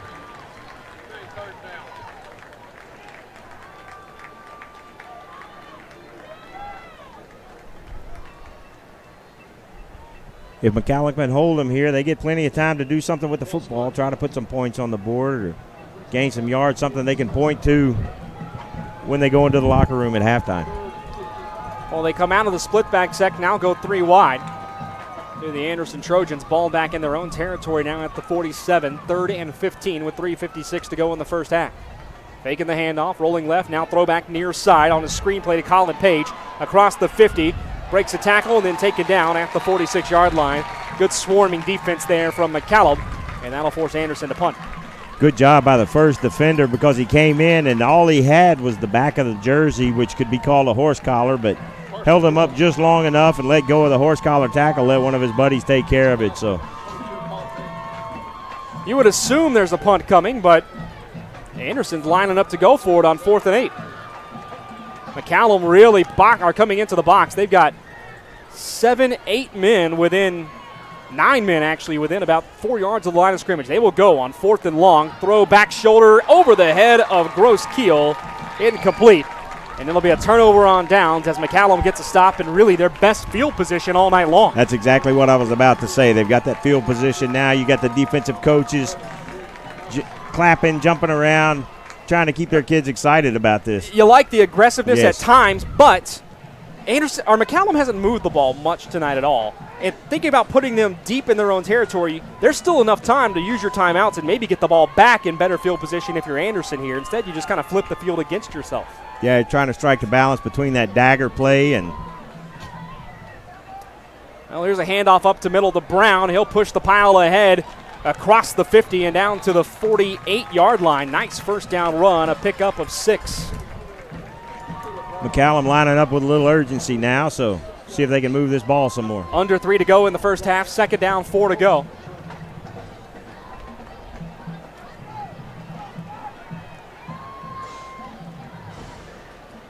Handoff again to Brown up the middle. He will spin out of the first tackle and pick up 3.5. It's going to be really close to a first down, but I think he's about 1.5 feet, maybe 2 feet shy. Could have had a face mask call there, but I think the defender let go in time before anybody saw it. 3rd and 1 here, 2:20 to go now. 4 wide receivers set. Fake the handoff, throw near side, complete on the bubble screen. Making a man miss to Kai Satberry. He gets across the 40. It's a first down pickup for McCallum as he's taken down at the 39-yard line. First real momentum going here for McCallum tonight. It is. And, you hope in that circumstance Satberry gets out of bounds and stops the clock, but you got the first down, so you get the clock stopped anyhow. Move up to the line, get going. You almost like the extended run play handoff there on the bubble screen, too. Yeah, and you don't want to give Anderson any time if you can put some points on the board. Handoff to Brown. Breaks a tackle. Trying to spin out of a second one. Cannot do so. Back to the line of scrimmage, but no more. Callum's got to go. Clock under 2 minutes now at 1:47 and running. Yeah, number 20, Will Finken, I think is his name. Had a shot at bringing him down in the backfield, but it slipped off of him again. Again, he's got to have such strong legs to be able to fight off this many blocks. And just watch how low he gets to the ground. A lot of time running, 1:27 now, about 25, 26 seconds in between plays here. Snap, throw across the middle, got a man, that's Satberry, across the 25, breaks a tackle, and taken down there. Good throw across the middle on the slant to Kasai Satberry. Pick up a 15 on the play and another first down for McCallum. Yeah, and Jackson had to throw that ball over a defender. They had it defended decently well, but that was a great play. Jackson Rosales, the quarterback, 1:08 to go now in the first half. Handoff to Brown up the middle. Bounces to his left, only picks up about 3. 1 minute to go in the opening half. Clock is running. McCallum has 1 timeout left. Satberry's a big target out there. They move him to the other side of the field on the right, but again, McCallum taking a lot of time to get lined up here. Yeah, we don't know what kind of leg their kicker has either because he's been pooch kicking the ball on the kickoff, so we don't know if he's in that distance yet. Well, they will stutter step, now throw near sideline. That's just far sideline, rather. Satberry comes back to catch it. Might have been better just to let that one drop to the ground. He's tackled at the 25. He was not expecting that football to come to him. 20 seconds to go. Still a timeout in the back pocket for McCallum here. But they're letting the clock run. They got to get this play off. Either that or you got to take the timeout and just set up one play to the end zone. Yep. And there's the timeout with 2 seconds on the clock. And they will let it roll to 1 second officially on the clock. Yeah, coaches are frustrated. Again, you got a sophomore running the offense. You know, your quarterback out there is the boss, and he's running the offense and not used to this circumstance. Coaches are a little bit frustrated, but hard to get that urgency ingrained in there in a setting like this. I doubt seriously, they'll run a 2-minute offense in practice, but it's probably going to be with your first team. Yeah. With your starters, so I don't know that Rosales has even had the opportunity to run a 2-minute offense with the varsity. Yeah, you got to think Rosales got a lot processing through his head right now in this ball game. Yep. You like the drive they put together, especially some of the bubble quick throws and the slants over the middle, using that big target that they have in Takai Satberry and spreading it out a little bit, opening some running lanes for Caleb Brown. Well, and what they had the linebackers 2 or 3 yards off the ball, and now the linebackers are having to back up a couple of yards, so that gives you a little bit more opportunity. So those quick hits is something they can build on in the second half. Last play coming. Well, here comes the heave-ho to the end zone. You would think it's probably going the way of Satberry. They have him on the far side by his lonesome, trying to set up a one-on-one operation with the tall receiver on the sideline. And a pre-snap penalty on the false start.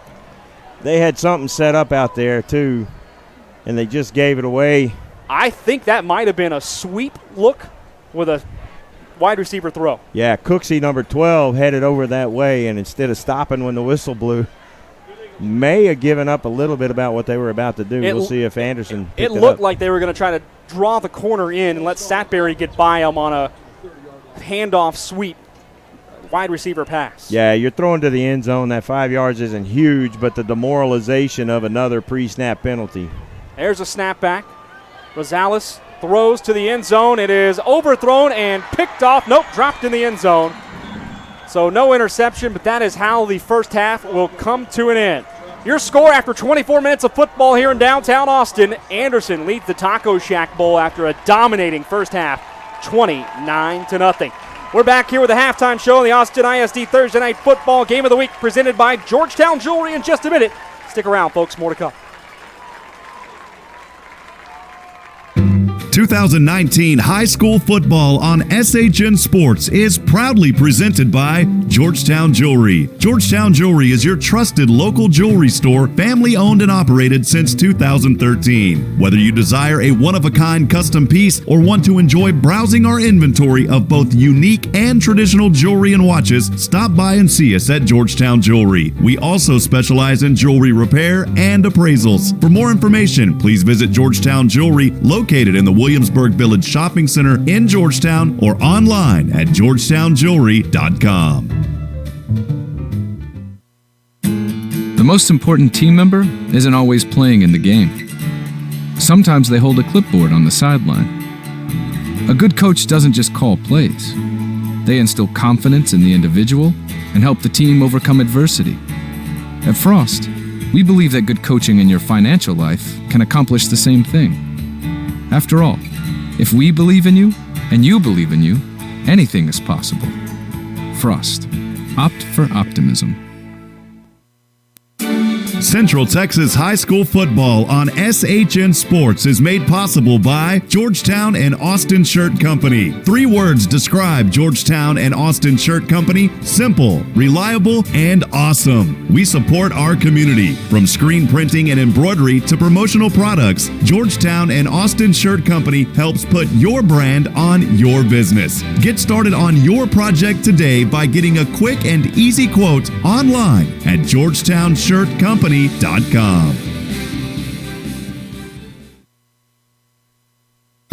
If you or your family couldn't work for 6 to 12 months due to a serious illness or major accident, how would that affect you or your family financially? Hi friends, I'm Rob Hipp. I offer products that can help during the tough and unforeseen times. For more information, please call me directly at 512-522-9105. Again, that number is 512-522-9105.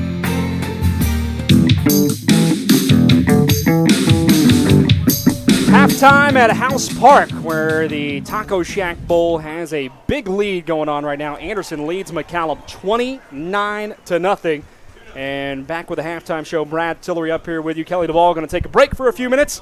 And we're going to bring in Stephen Strong up here in the booth with us. Stephen, good to talk to you again. Hey. You and I have done a few of these games. Yeah, we have. A couple years ago, Yeah. we were up here as well for a McCallum victory. The McCallum alum here with his jersey on. It's not going too well so far tonight, but hey, a half is a half, which means there's one more. So. Well, folks, brought Stephen on for a reason. I said earlier we got something new on the network this year. It's SHN Football Friday. It kicks off tomorrow night. Stephen Strong, Justin Simmons going to be on the couches at the SHN studio that we got built. Rob built that during the offseason.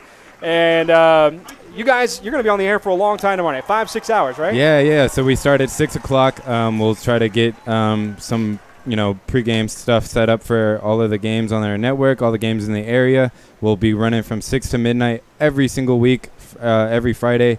Me and Justin will be out there in the studio. We have a hotline for viewers to call in. We want content. We want all the viewer content we can get. So using hashtag SHN Football Friday on Twitter, Instagram, we'll be monitoring those live on the air, shouting out anyone who has any insight or wants to offer anything. And as I mentioned, our hotline or phone number to call is 512-508-8388. And we will never answer it, but we we'd love to hear you call. You can leave a message, a voicemail there for us, and we can also, if you want to text us your name during our broadcast, we'll give you a call and let you say your insight on air. So. And you guys will be going the whole night, so you'll be doing analysis from all the games. So like we're doing I know Kelly and I have the Georgetown game tomorrow night for the season opener against Wiley up at Birkelbach. And we'll be kicking it to you during halftime, so you'll have analysis of all the games going on the network at the same time. Right, yeah, and we'll be running afterwards too as well. So like I said, we'll go to midnight. So a lot of these games end around 10:30, 10:45, but we'll have coverage for everything after the games are over as well, going over final scores. We'd love for crews to call in their post game as they wrap up or whatever. They'll have a lot of insight. Fans as well, anyone at any game, even the ones tonight here at House Park. If we have any fans out there that are here tonight that want to give us a call tomorrow on the show and talk about the Taco Shack Bowl here in pregame for tomorrow, would be great. We'd love it all.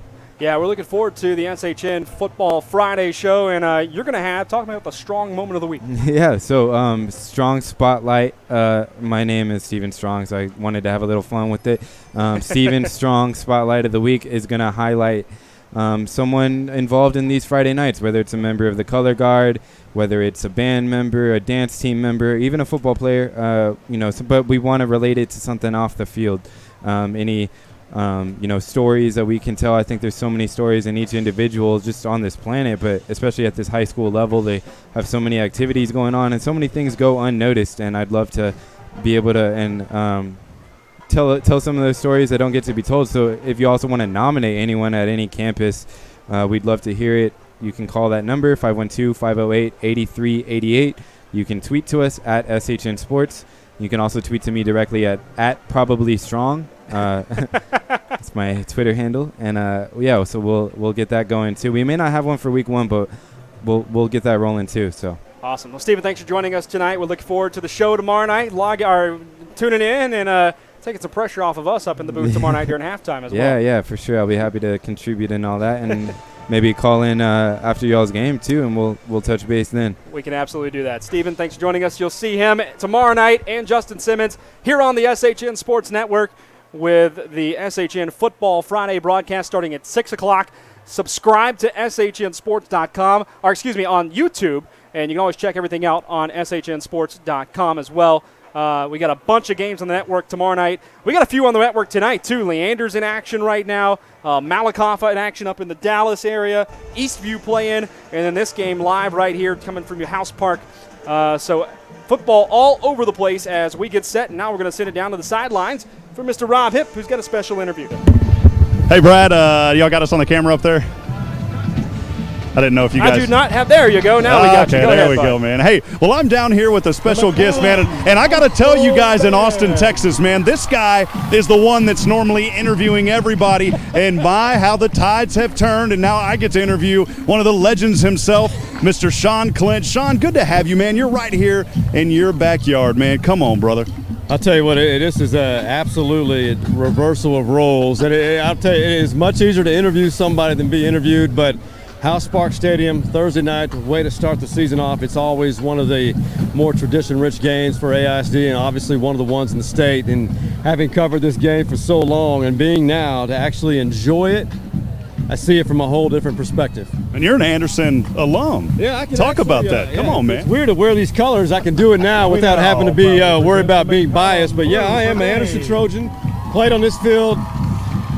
Played against McCallum before it was the Taco Shack Bowl, but having you here to see all this, having the attention here, everybody who has not seen a Taco Shack Bowl in the week leading up to it, it is simply not only great for the two communities, Anderson and McCallum, but for the Austin football community as a whole.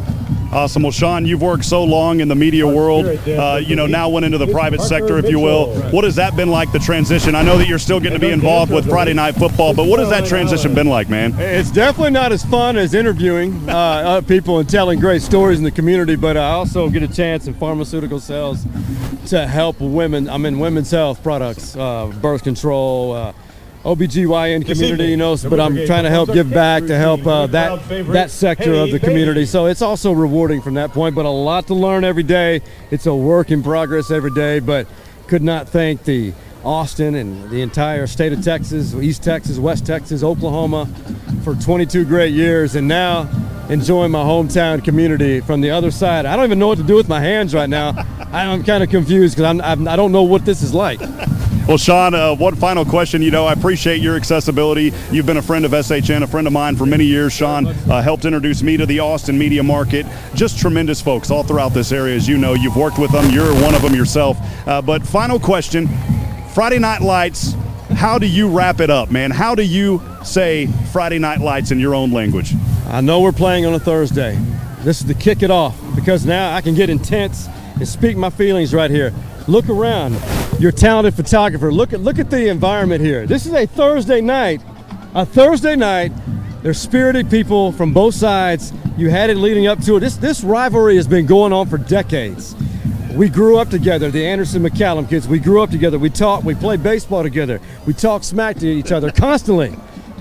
And it is the epitome of Friday Night Lights. It's not Midland Lee and Odessa Permian.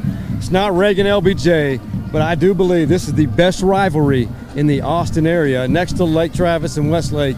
Because look at this. If you're not here, you need to come to House Park next year to check out this game. And one last thing I have to say, much love to the McCallum community because I go to church with a lot of them. Beat Mac, baby. There you go. Sean Clinch, we appreciate you, man. Hey, thank you, man. Well, once again, Sean Clinch, just a legend here in this Austin area. Appreciate him. Brad, we'll send it back up to you, buddy. Thank you, Rob. Unfortunately, we lost the camera battery there for a minute, but we are glad to at least get the interview in. Great job down there on the interview. Run you down a quick local scoreboard real fast. Weiss leading Leander at the half, 14-7 up at Bible Stadium. Eastview taking on Westwood. That one's over at the Palace, and Eastview leads at 28-14 in the third. McCallum, of course, here at this ball game trails Anderson 29-0 at the half, and Bowie all over Pflugerville 28-7 at the half. Here at the Taco Shack Bowl in downtown Austin, House Park, your ball or your site, 29-0. Anderson leads McCallum. Here's how it all went down in the first half. Anderson, a 70-yard touchdown pass from Karsten Gross on the third play of the ball game. That went to Joey Barron. So a minute and a half into the game, and it was 7-0 in favor of Anderson. Anderson came back after getting a quick 3-and-out. And their first play back on the field, 61-yard touchdown pass from Gross to Jordan Hood. And a missed extra point. But with 8:22 to go in the first quarter, just less than 4 minutes in this game, Kelly, 13-0 your score. A safety on the next drive for McCallum after the ball was snapped out of bounds through the end zone on a punt attempt, made it 15-0. And then the ensuing possession, Joey Barron with his second touchdown of the game. This one on the ground, a 45-yard run to make it 22-0. That's where it stood at the end of the first quarter. Game settled down a little bit, and then Anderson got the ball deep into McCallum territory after an interception return. And on the first play of that drive, a 10-yard pass from Karsten Gross to Gross Keel. And it was 29-0. That was Karsten Gross's third touchdown pass of the game, and that's where we stand, 29-0 after one half of play. Kelly, the story of the game really is McCallum's high-flying offense combined with a little bit of sloppiness Anderson's high-flying offense with some sloppiness on the McCallum side. 8 pre-snap penalties in that first half. There you go. I want to hear what you had to say. Yeah, most don't. It's all right. So I think this is what the coach was talking to you about prior to the game for McCallum in their youth. But the experience, the athleticism that Anderson has is showing, and they're trying to take advantage of both of those things when they've got their hands on the football and mixing it up. On defense, they've kept it relatively vanilla. They haven't thrown a whole lot at McCallum on defense, but the offense of Anderson just has athletes there, and it's one of those circumstances where they may have a little bit better athlete, but you can hang with them if you don't make the mistakes. They just made some mistakes, and it's cost them. They're down 29-0 right now, so that's I think a lot of this is the youth of McCallum and the experience and the athleticism that Anderson has. Yeah, really. We all expected a really close game tonight based on past experience. Last year a one-point game, a lot of one-score games in this series lately. Anderson, though, exacting some revenge after not winning in this series since 2015. And here tonight, all over McCallum, 29-0.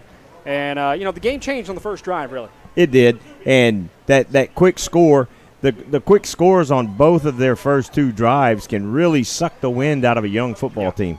But, with Anderson having not won in 5 years, you've got a circumstance where the community's talking about it, the school is talking about it, the coaches are hearing about it. When you lose to your rival 5 years in a row. Well, 3 years in a row. Don't put that on. 3 years, I mean. When you lose to your rival 3 years in a row, you start hearing about it. And for Anderson to be able to kick off the season like this, now you start to get back to where you want to be as a program on the season. Well, we said at the beginning of the show, though, at the beginning of the broadcast tonight, Anderson, 5 wins last year. Doesn't sound like much, but you got to remember they hadn't had a 5-win season since 2011. Right. So a really big bounce-back year last year under the new coach and their first-year coach, now second-year head man on the sidelines, and Daniel Hunter, and you can see the impact he's having on this team. Well, and you heard from the AISD athletic director, a lot of the growth is in the area where these two schools are. Yeah. So that means they're going to start having more athletes. They're going to start having more kids to pick from to fill out their varsity squads and to build their freshman and JV squads and to build through their middle school programs. So that bodes well for both of these schools who are in a meat grinder area for high school football. Yeah, we talked about Anderson's district. Of course, they play in the same district as Westlake and Lake Travis. You got 4 spots in the playoffs out of each district up for grabs. There's 2 gone every year right there. So you're battling for 2 other spots essentially every year in this district. Exactly. And you look at the districts that are here, you've got the districts with Lake Travis, Westlake, with now Anderson, with McCallum, who's usually fielding a pretty good football team. And then you start going out from Georgetown, from Austin, and you look at the Huttos and the Cedar Parks and the Leanders and Georgetown and all these teams in this area. There's so many athletes now that are coming from this area that people are watching what's happening here. Well, and, this McCallum team in the same district against Seguin, who we saw last year, and Dripping Springs, and really good football teams as you move south. In that district, you start talking about playoff time. It's the same district that's matched up with that Georgetown, Cedar Park, Hutto district. You end up knocking each other out, so some really good teams around here when you get to playoff time that actually end up knocking each other out before they even have a chance to get deep into the playoffs. Well, and that's part of the fun with the high school playoffs is you have some really tough regional battles in those first 4 rounds, and then whenever you step out of the region, now you're stepping in from the frying pan into the fire, because now you're getting from the Houston region, from the Dallas region, from the Valley. You're getting all these teams now, and so the quality of football that you start to see throughout the playoffs just gets better and better and better, and it all culminates up at Jerry World this year. The last year there, maybe they've got this is the last year of the contract up there at AT&T Stadium. So we'll see where it winds up. I would imagine the Houston Texans would want these playoffs to happen. I'm just saying, in their we got stadium, a nice big stadium right here in downtown Austin. We shouldn't have to drive too far, right? It's not air conditioned. It's December. Yeah, but sometimes it's been 90 degrees Christmas Day. It's Texas, man. But what I'm saying is the quality of football that you can see on any given Friday night throughout this state is incredible. And I've got actually have some friends listening in tonight from California, and they were talking about high school football in California. And I haven't seen high school football in California, so I can't really say. But they even said Texas high school football. It's a different animal. Totally different animal. It just is. And you're not one of us, so you can say that. Yeah, I mean, for those who may not know my story, I grew up in Alabama, and high school football is a big deal down there. I remember I went to a playoff game where the winner, 2 teams from my hometown, and I grew up in Montgomery. 2 teams from my hometown were playing for the right to play for the state championship, and they sold out a 22,000-seat stadium that day. You could not get in. It was an old-school rivalry game, a lot of fun. But most nights, you're going to have a few thousand people in the stands. Right. It's not like some of the palaces and football stadiums you see around in the parts here, too. I mean, we talk about House Park. It is a venerable stadium that has been around since 1941. It's got a lot of history to it. But then you talk about what we're playing tomorrow night up in Georgetown, and that's a place where Division III college also plays their home games because of the facilities and how nice they are up there. And around here, there's tons of facilities like that. It's not unique. Well, and with the size of the state, Anderson and McCallum talk about their rival, and you see that with the stands full here tonight. and then you see Lake Travis and Westlake and their rivalry, and then you start getting out of this area and you get up to the Odessa-Permian area and you see those rivalries up there, and you get to the Beaumont-Port Arthur area and the rivalries down there. You're going to throw your Beaumont-Port Arthur. Man, I wasn't even going to say it, but you brought it up, so I'll say it. The Port Neches Grove's Needleland rivalry, one of the best in the state, and you look at the Dallas-Fort Worth area, and you just have all these rivalries, and the rivalries are there because of the quality of football that's being played. Yep. Folks, we got a big broadcast lineup tomorrow night on SHN as well. Of course, we've got a few games on the network right now. We talked about SHN Football Friday starting tomorrow night for the first time, starting at 6 o'clock. Some games kicking off at 7, others kicking off at 7:30. With George, you and I will be at Georgetown and Wiley up at Birkelbach Field. I'm trying to think of what else is on the network Abilene tomorrow night. Wiley. Abilene Wiley. Yeah, we got 2 Wileys in the state. Yeah. I had to find that one out the hard way.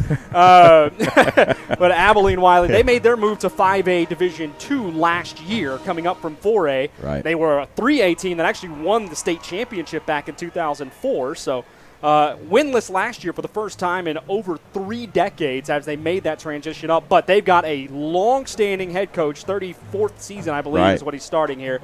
And we expect them to be much better this year than what they were. And if you look at their record last year in game by game, as the year went on, some of those losses, 2 points, 3 points, 1 score, just really tight games. And you and I talked about it a minute ago off air. We really don't know what we're getting out of Georgetown tomorrow night because they have a lot of replacements. Dave England, Doppler Dave.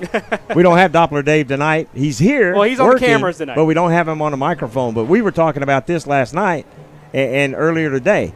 You have a setting where Georgetown's program has started to develop a reputation for quality, and you go 2 rounds deep and then 3 rounds deep, and 2012 played for a state championship, but last year there wasn't a lot of expectation because previous year they lost a lot of players, and they go deeper in the playoffs.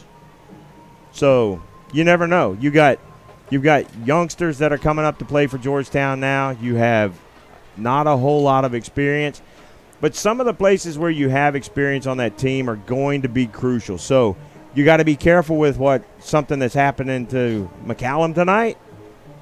You never know what you got till you put it on the field on Friday night. Gerald Cougars will be on the air tomorrow night here on the SHN Sports airwaves as well. And, of course, elsewhere around the network. We've got network affiliates all around the country now, folks. It's literally not just the state of Texas. They're all over the place. So check out SHN Sports on YouTube. Go follow it. You're not only going to see Texas high school football. You'll see games out in California. I think we have an affiliate in Montana or South Dakota, if I'm not mistaken. South Dakota, I believe. Yeah, I think it's South Dakota. I think we have somebody in Tennessee that's an affiliate. Yeah. Like they're all over the place now, folks. So we're expanding quickly. And then, of course, as the season rolls on, as we give you an idea of what's going on for SHN coverage, Southwestern football back on the air, Division III football for NCAA. They are based up in Georgetown, play their games at Birkelbach Field. Right. I'll be doing 6 of those games. You'll be on the air with some of those with me as well. As you know, Rob Hipp, he's on the air tonight. We told you earlier he was the man for that and doing play-by-play for Southwestern the last couple of years, but he's now the play-by-play voice of Sam Houston State. Beginning this weekend, he'll be on a plane tomorrow heading to New Mexico to take on the Lobos. So out in Albuquerque. Maybe he'll see Walter White out there for us. I think, isn't he dead? Well, Jesse Pinkman's still alive, right? Yeah, they got a movie coming out about him. I do want to say this about Rob. For folks that don't know Rob personally, this is the I don't want to say the culmination, because it's hardly the end. It's a next step in It's the next step in a 20-year story that he's been working towards, and now he's going to be calling college football games for a known program, and I'm so proud of him and excited for him. And, Rob, I know you may be listening, or you may be getting something to eat finally, but, man, nothing but the best of luck to Rob in this endeavor. But SHN is going to continue. It's going to keep growing. He's not going anywhere, folks. He's still going to do some high school games around here, too, when his schedule permits as far as Sam Houston State commitments go. I know he's got a few times where he's got to go out of state and get on a plane. But when he can do games for Georgetown or whoever else, he will be around as well. As he steps back in the booth up here, Mr. Hipp, with his SHN Football Friday shirt, we are just 100% excited about the rest of the season. By the way, we're about 4 minutes and 50 seconds away from kicking back off here in half number 2 as the teams come out of their respective locker rooms and begin stretching. This season, just an exciting one for SHN. It's year number 5, right, Rob? Year number 5 on the broadcast network here. Pleasure to say I've actually done something along the lines for every year so far.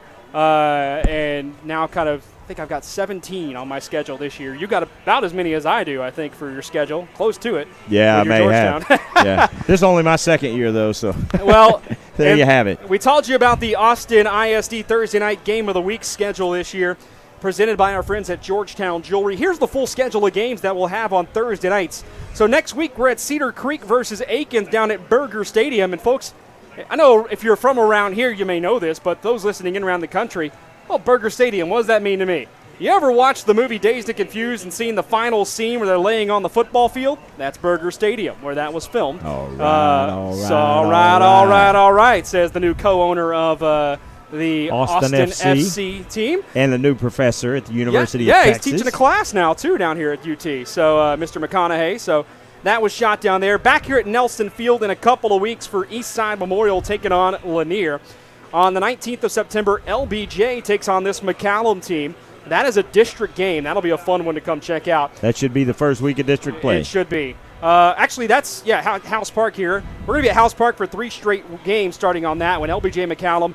We'll take a week off for Thursday night football, as all AISD does. Then on October 3rd, we got Del Valley taking on Austin High School. October 10th, Aikens will take on Anderson. On the 17th of October, LBJ versus Crockett. We'll see Crockett again on the 24th against Travis. And in fact, 3 straight weeks of Crockett football. On Halloween night, McCallum takes on the Crockett team. That game down at Berger Stadium. And then to wrap up the season here on AISD Thursday Night Football, Reagan takes on Lanier. Our only game this year over at Nelson Field. We'll be at Berger Stadium, our house park here, most of the time this year. But a really strong lineup of games of AISD Thursday Night Football presented by Georgetown Jewelry. That's the Thursday night games, too. And, that's what's happening on Fridays in AISD. It's crazy. Yeah. And what's happening in the area. And, folks, if you're watching on YouTube tonight, click the subscribe button. Join the SHN family on YouTube. Stay up to date with everything that's going on with SHN Sports. You can watch not only Texas high school football, but you can watch some high school football from all over the United States and just enjoy the effort that these kids put in, because that's our ultimate goal, is to promote and support these athletes, these kids who are working so hard and working towards taking the next step, whatever that may be. So click on the subscribe button on SHN Sports on YouTube and join in the fun with us, join in the broadcast, jump online, chat with us. We'll call out some of your chats on these games, but there's so many different things that you can watch, so many different ball games you can watch. I do want to update a score from the Eastview-Westwood game. Westwood has closed that gap a little bit, 28-21 Eastview in the third quarter. Eastview from Georgetown is breaking in a new coach this year, so some excitement there. All right, folks, we're going to step aside for a second and let you hear from our sponsors. Back in just a second with half number 2 between Anderson and McCallum in the Taco Shack Bowl here on AISD Thursday Night Football, presented by Georgetown Jewelry on SHN Sports. 2019 high school football on SHN Sports is proudly presented by Georgetown Jewelry. Georgetown Jewelry is your trusted local jewelry store, family owned and operated since 2013. Whether you desire a one-of-a-kind custom piece or want to enjoy browsing our inventory of both unique and traditional jewelry and watches, stop by and see us at Georgetown Jewelry. We also specialize in jewelry repair and appraisals. For more information, please visit Georgetown Jewelry, located in the Williamsburg Village Shopping Center in Georgetown, or online at georgetownjewelry.com.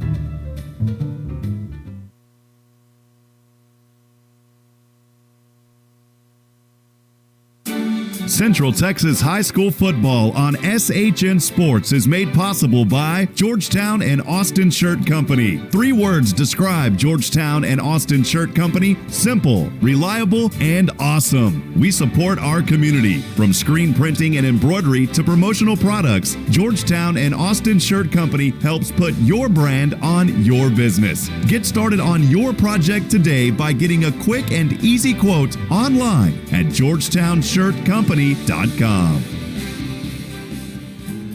most important team member isn't always playing in the game.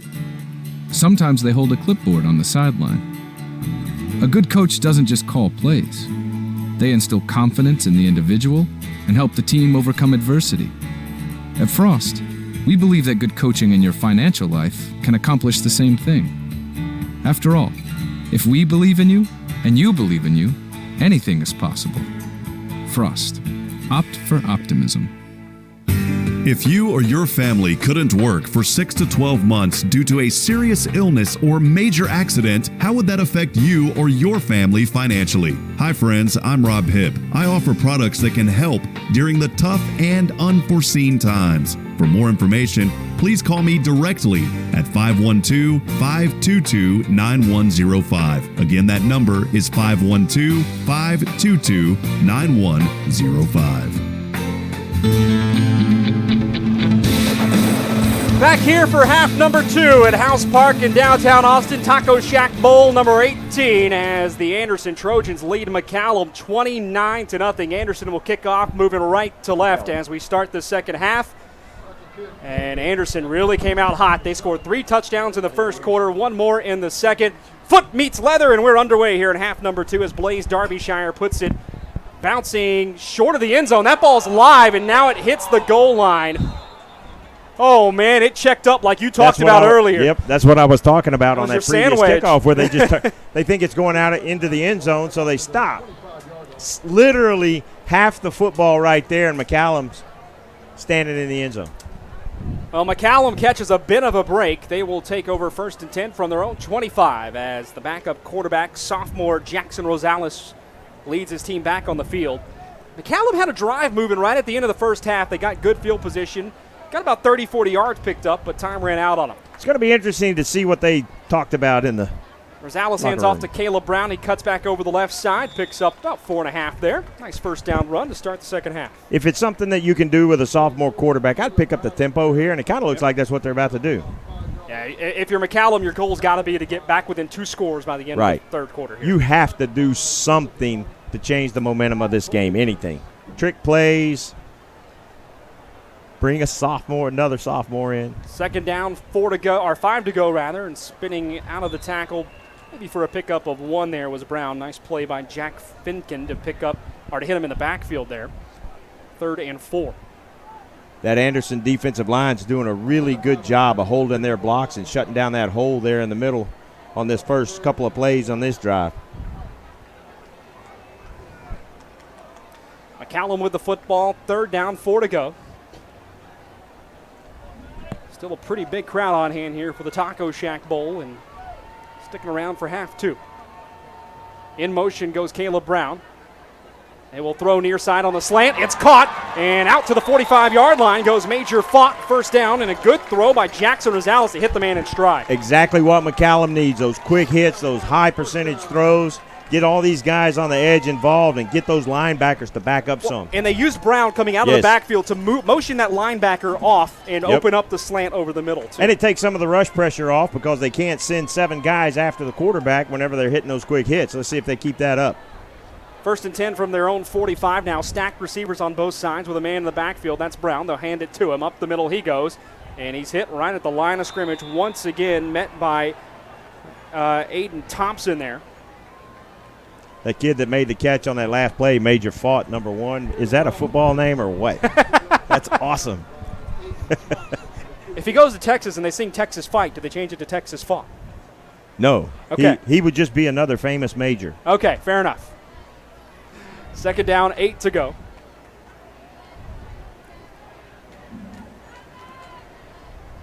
Brown in the backfield to Rosales' right. 2 receivers on the near side, 1 on the far. Man on the far sideline is Takai Satberry. They'll hand it off to Brown over the right side. He goes nowhere. Back to the line of scrimmage. And they'll bring up 3rd down. Anderson's game plan, obviously, for the second half has been tackle number 24. Every play, tackle number 24, because he's been their primary weapon. But again, if they can hit 13, if they can hit 1, some of these quick hits, that can free up that running game some more for him. See if McCallum goes back to that quick throw, quick slant, maybe a bubble screen. They do have one-on-one coverage at the top of the formation on Takai Satberry, and that's a size mismatch in their favor. 9:09 to go, 3rd quarter of play. In motion goes Fott, and Two men went in motion at the same time. That is pre-snap penalty number 9 against McCallum tonight. When you have that number of guys jump off sides, that may have been on the center not knowing the count, snap count instead of the rest of the guys. Because I think you had 3 guys jump. 29-0 Anderson leads McCallum. 3rd and 13 now.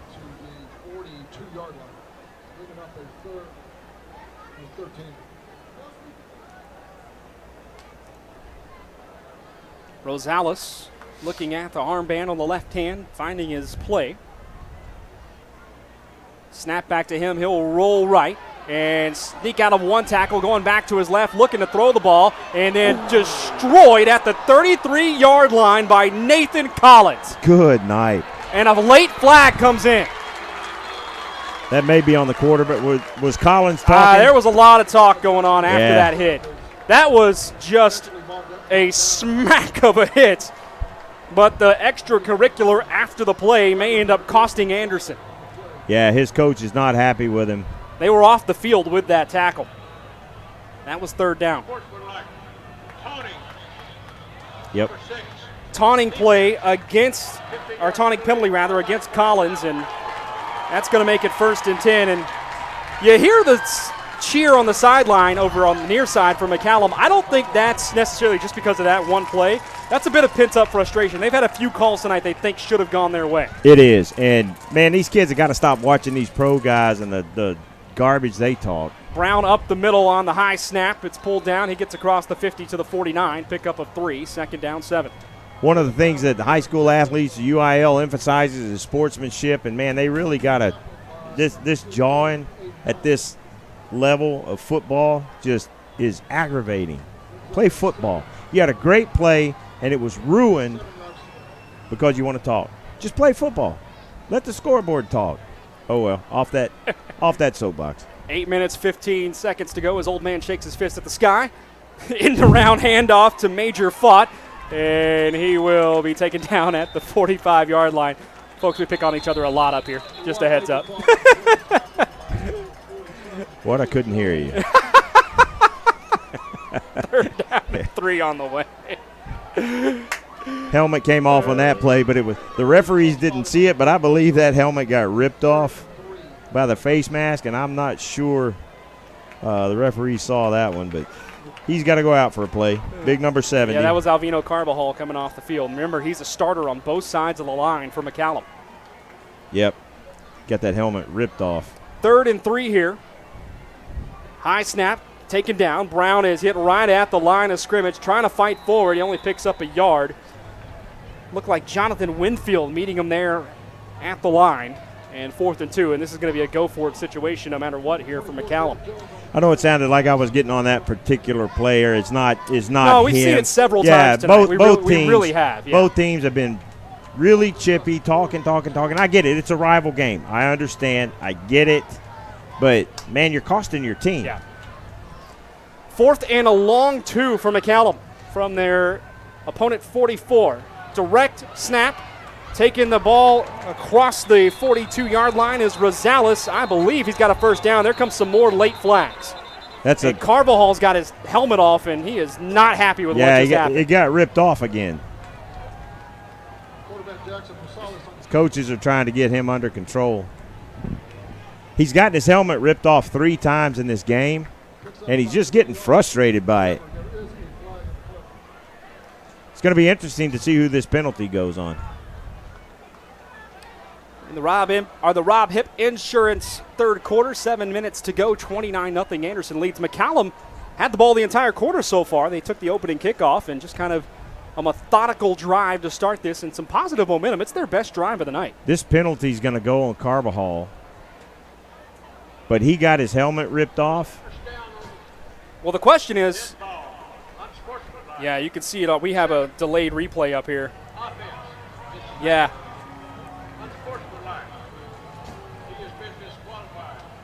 Carbajal has been thrown out of the game. He has. Wow.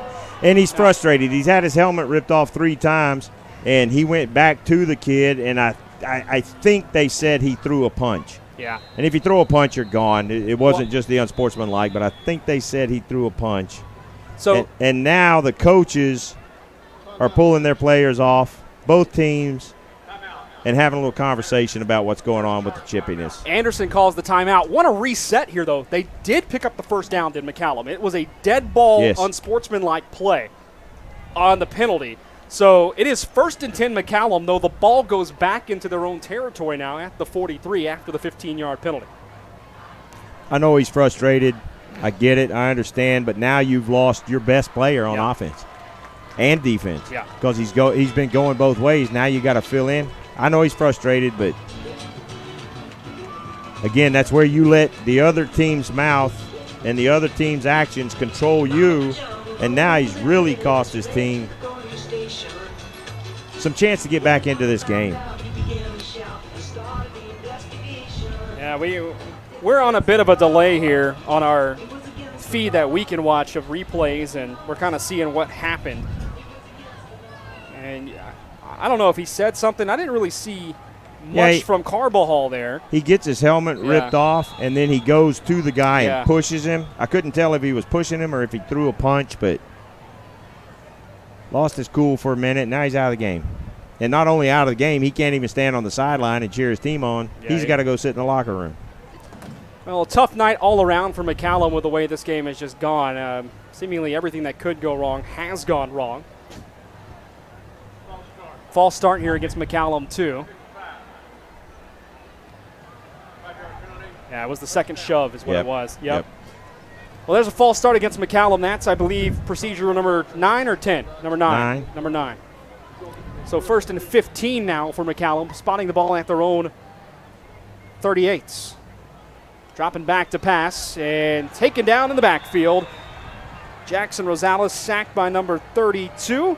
Josh Hall, the defensive lineman, gets in there. Quarterback Jackson Rosales sacked by number 32. The second down and forever. Let's see where this ball's marked. 12, 22, 30. Yeah, they need about 25 yards here. 2nd and 25. That pressure came from the right guard position. Loss of 10 on that play. I would imagine Anderson is going to start blitzing and doing everything they can on that line now. In motion comes Fought. They'll hand it to him on the end around. Across the 30, he is tackled at the 33-yard line. Good wrap up there from number 99, Akai Houseman. Bring up 3rd down from their own 33 here. Pick up of 6 on the play. Bring up 3rd and 19. Exactly the opposite of what you want to have happen, and I feel bad for the McCallum kids, but that inexperience and then the talking back and forth, they're just not ready for it tonight.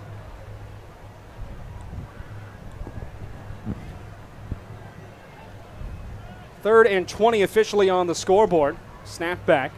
Throw from Rosales. Short, complete at the 35. Tackled immediately there. It was complete to Jack Wayne Cooksey, with several McCallum Knights in on the tackle.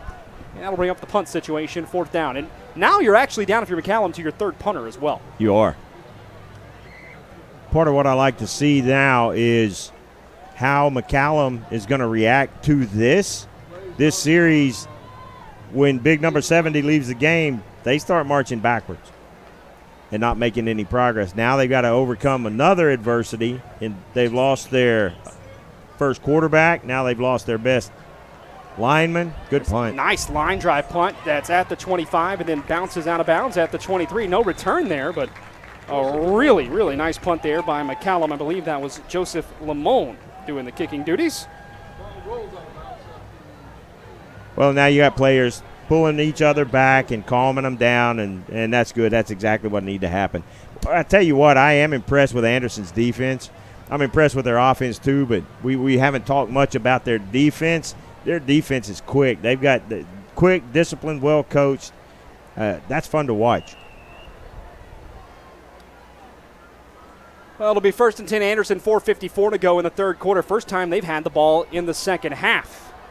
Karsten Gross, the quarterback, with 3 touchdown passes in the game so far. Joey Barron goes in motion. Gross will fake the handoff, take it across the 25. He spins out of a tackle before being wrestled down at the 30, but a nice pickup of 7 on 1st down. tall, lanky kid. He doesn't look like he's running that fast or that hard, but, man, he's hard to bring down. Yeah, it's a really nice run there, and I like what I've seen so far out of Gross tonight. I really do. He throws a beautiful pass. Boy, he hits the spots he needs to hit. Got a good, strong arm, but he's got nice touch on the ball, too. Does a real good job of controlling this offense and running it. You can tell he's a veteran quarterback. You can tell he's got some maturity about him. He's doing a great job tonight. Gross hikes the leg, now fires near side. That's complete to Gross Kyle. He's across the 40 and out to the 42, a first down pickup. Gain of 12 on the play. 4:03 to go here in the third quarter. First and 10 now for Anderson. First down.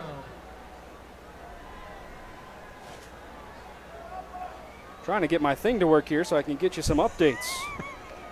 Okay. Huh? No, my phone here. Trying to get my phone to work here to get some updates. Trying to get score updates. I'll pull some score updates up. You talk football. All right, fair enough. Split backs in the backfield. Handoff over the right side goes Colin Page, and he'll pick up 4 or 5 on the play. More extracurricular activity, and another flag comes down. Man. And you could just hear the coaches next to us in the room over slamming the doors, just unhappy with what's going on. I don't think coaches, they don't mind losing if you're out there trying and you're fighting hard. Yep. But what they don't like is undisciplined football. Right. They start seeing these kids, and like the McCallum coaches are right next to us. Of course, we got the door closed, but they're right next to us, and you can hear their frustration. They want to be down there talking in those kids' ears. Got an update from the Weiss-Leander game. Weiss is in the lead right now, 17-14 in the fourth quarter of that game. So that game's turned into a really, really good game. Well, it looks like penalty goes, offsetting penalties here. So it'll be first and 10 for Anderson at the 46.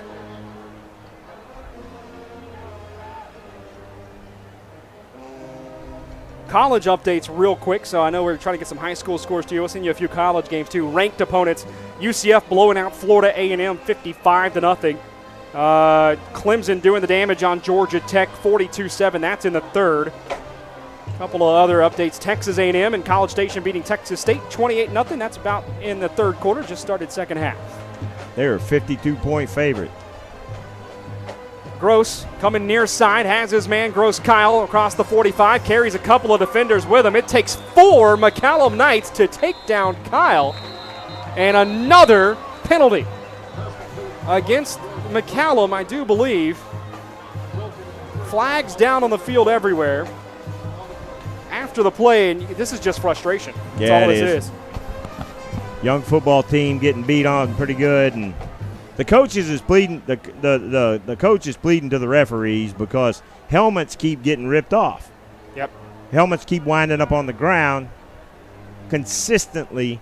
That's the 6th or 7th time I've seen a helmet on the ground, and the coaches are getting frustrated. The players are getting frustrated. While we got a break here, 2 other college scores we want to keep you updated on real fast. In the Big Ten, Minnesota is in a dogfight at the half with South Dakota State 13-7.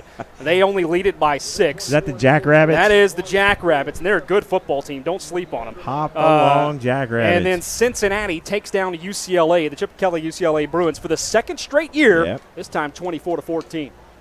Yeah, Eastview and Westwood are in a dogfight. It's locked at 28 in the fourth quarter, so some good high school football in Central Texas tonight. Well, another in sportsmanlikes, I think, on both teams here. Now, another timeout's called, offsetting penalties officially. 3:31 to go here on the AISD Thursday Night Football Game of the Week presented by Georgetown Jewelry. I want to thank them for their season-long sponsorship of everything across the network. Our buddy Ricky Poe there at Georgetown Jewelry. Ricky's always been a great supporter of SHN Sports, and love Ricky to death. Good man. Does good business.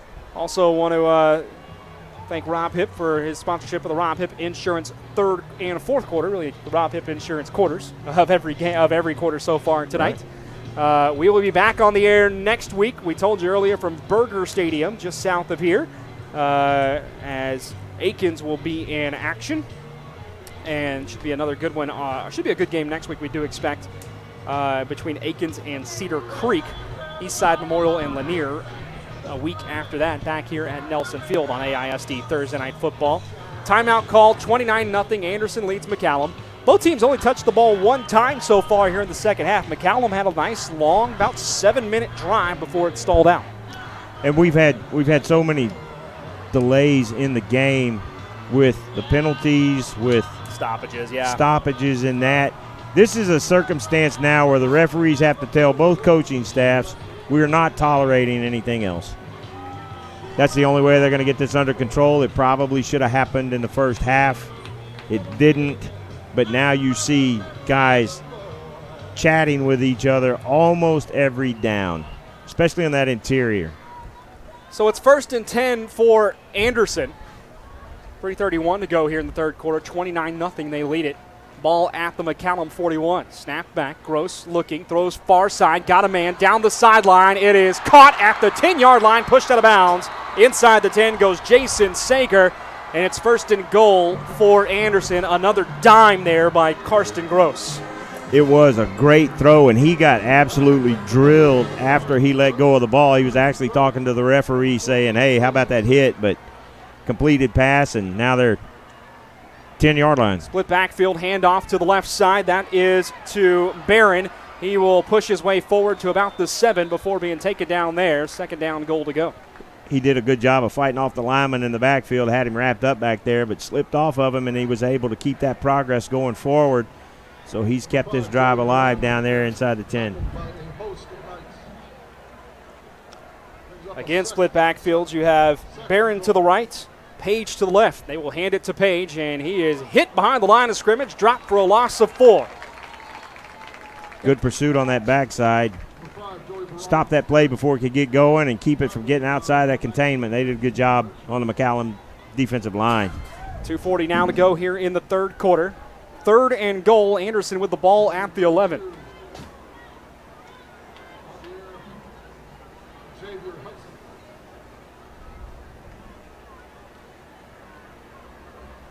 Heavy backfield. Karsten Gross looks to the far sideline, making sure they like what they see. They do. He will look to his counterpart, and it is a touchdown and taken out of their hands. Good defensive play in the hands of Gross Kyle, but the defensive back down there, can't see the number on it just yet.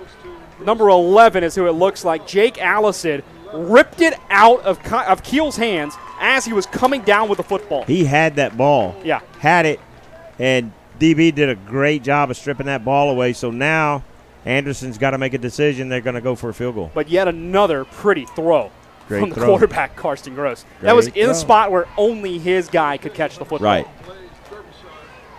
Here's a 28-yard field goal attempt from Blaise Darbyshire from the right hash mark. Kick up, Darbyshire end over end. It is no good, wide right. So McCallum gets the stop. The score remains 29-0. McCallum will take over deep in their own territory on the stand there after Anderson had moved it all the way to the 7-yard line. Brad, you've got a circumstance now where you can look at 2:07 left in the third quarter, and McCallum's done a pretty good job on defense of keeping these guys out of the end zone. Anderson hasn't scored since 7 minutes and 4 seconds to go in the second quarter. Right. So now you're looking at 17 minutes of game time without Anderson getting on the scoreboard. They've moved the ball, but they haven't found pay dirt.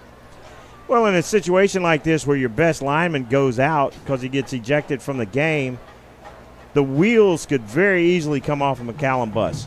Very easily come off that bus, but the coaches have done a good job of keeping their guys in the game mentally and emotionally, and they keep talking to the referees. They want the referees to be watching for some of the stuff that's going on, just like the Anderson coaches are probably complaining about what's going on the other side of the ball from them. But yeah, and barring the big play, you're really, if you're McCallum at this point, you're looking to build for next week. Right. And start getting ready for district play here in a few weeks, because you do play in that tough 5A district down this way here in the city of Austin and going south to Dripping Springs and down to Seguin. Remember, there was a 3-way tie in that district last year with only one loss for the top teams. Yeah, that's a meat grinder. Jackson Rosales rolling out to his right, looking for a man. He will throw. He's got one. That's caught at the 27. Good throw by Rosales as Major fought on the little out route there. Picks up 7. He dropped that football. Well, your opinion doesn't count. Yeah, no, it doesn't. But the Anderson players jumped up and were doing the incomplete signal, but because he did drop the football, it was just on the opposite side from where the head linesman was. Didn't see it. Well, 2nd and 4 on the nice first down pickup of 6 there. Brown in the backfield. They set up heavy to the right. They will hand it off to Brown to the right, and he can't get going before he's spun down. See if we can get you a number to identify who made that play. Busting through the line, looked like number 59, Jonathan Winfield. Yeah, Winfield fought off that block like it wasn't even there and stopped that play before it got wheels. That was a great play by Winfield. 3rd down, 6 to go now. 1 minute, 4 seconds to go here in the Rob Hipp Insurance 3rd quarter.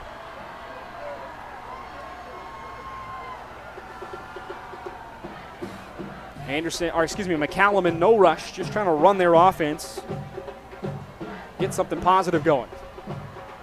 Rosales rolls right, throws deep. He's got a man. Fought is there, and it's off the fingertips. He was open, and he almost stopped running his route, and it might have cost him half a step. Yeah, he slowed down on that route just a little bit, but he's got enough speed where he caught back up to where the ball was. That's a tough catch to make. That one that comes in over your shoulder, over your head. Good throw from the sophomore, though. Good throw. When he first let it go, I thought it was way over his head, but he caught back up to it. Under a minute to go now here in the 3rd quarter. Joseph Lamone to punt away. He had a nice punt his first time up. High snap. No rush on him, though, as he will kick it away. Spiraling punt. Bounces at the 45, and he gets a pretty roll. That thing's going to roll 19 extra yards down to the 26. So that is going to be officially a 50-yard punt for McCallum. That's a break they needed. Now their defense can maybe do something. And I think McCallum is probably, I don't want to say scrimmage mode, but I think that first half you forget it happened. And you build in the second half, and they have, because they kept them off the score. You played to a stalemate for about 20 minutes now. Yes. And you got punched in the mouth early, but how can you respond, and can you win that last 4th quarter? Can you win the second half? That's the message right now. Heavy set backfield here. And McCallum jumped offside. Was he enticed? That's the question. Well, they're going to have to decide, because that right tackle moved, but it was after the defense jumped into the neutral zone. Did he make contact? I don't think he made contact, but I think they're going to say that his motion was probably because of the defense. We'll see. Yep, they're going to mark it off 5 yards. 1st and 5 for Anderson on the neutral zone infraction. 30 seconds to go here in the 3rd quarter. Anderson just a shade over 12 minutes away from ending the losing streak to their arch rival. 3 backs in the backfield, spread out, and almost an old option formation. This is something you'd see out of Navy or Army right here. They will hand off up the middle, and a quick stop, picked up of 2 or 3. The big man, number 84, Kelby Hickerson, with the football there.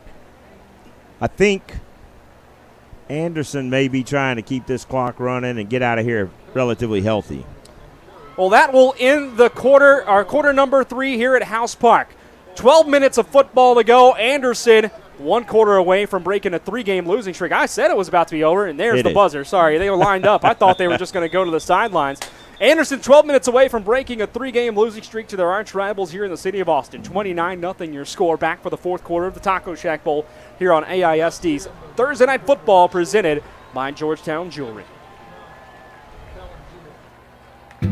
2019 high school football on SHN Sports is proudly presented by Georgetown Jewelry. Georgetown Jewelry is your trusted local jewelry store, family owned and operated since 2013. Whether you desire a one-of-a-kind custom piece or want to enjoy browsing our inventory of both unique and traditional jewelry and watches, stop by and see us at Georgetown Jewelry. We also specialize in jewelry repair and appraisals. For more information, please visit Georgetown Jewelry, located in the Williamsburg Village Shopping Center in Georgetown, or online at georgetownjewelry.com.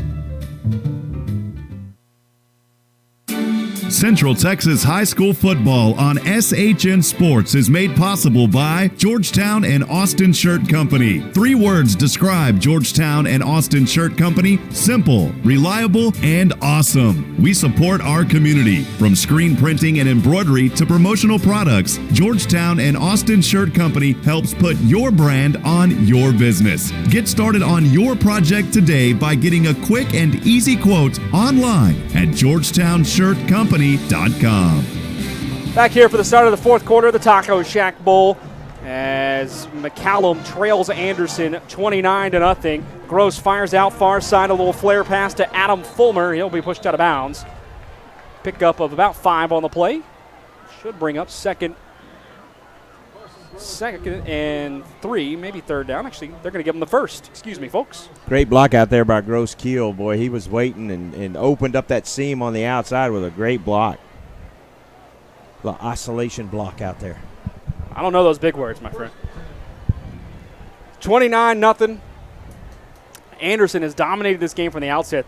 They scored 22 in the opening quarter, and it's really just been all them this entire game, and kind of blitzkrieged McCallum in a lot of ways. They really have.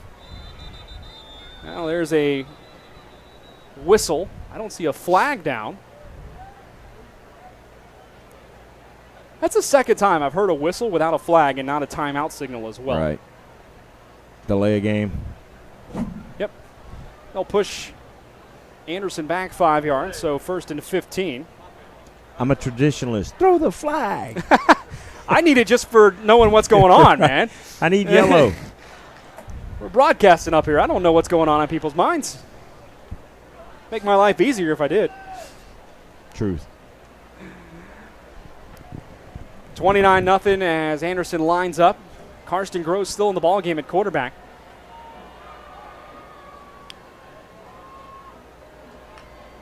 Snap back. He will look to throw. Far sideline. Got a man. That's caught by Gross Kyle. Fights off a couple of defenders and then finally taken down at the 43-yard line. That should be a pickup of about 10. Bring up 2nd and 5. He's impressive on his throws. Boy, that was a frozen rope out there in 100-degree temperature.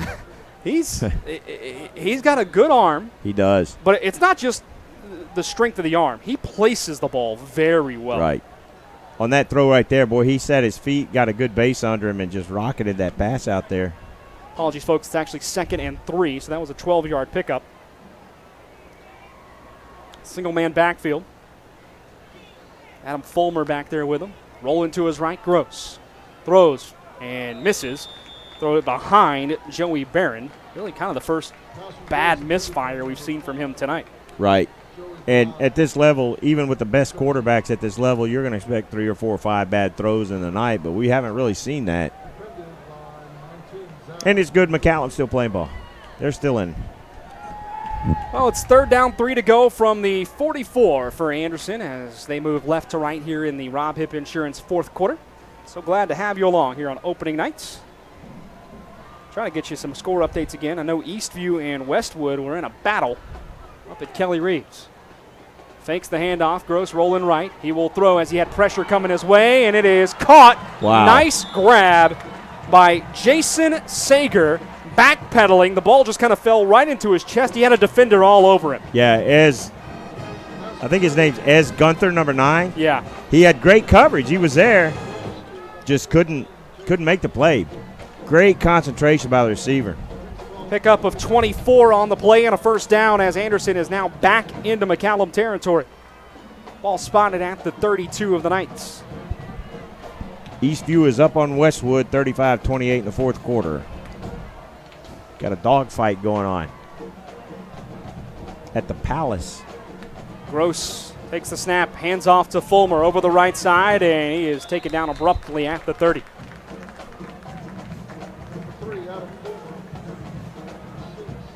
Charlie Pacina did a great job of penetrating there. He just went after the wrong ball carrier. He picked the quarterback. He had to choose one. And with that quarterback, I'm going to pick him every time. Absolutely. Second down, 8 to go here.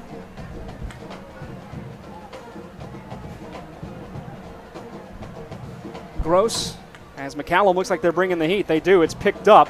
Gross will throw out to the flat. That is Ferran caught and taken down behind the line of scrimmage. Joey Baran loses a yard on the play.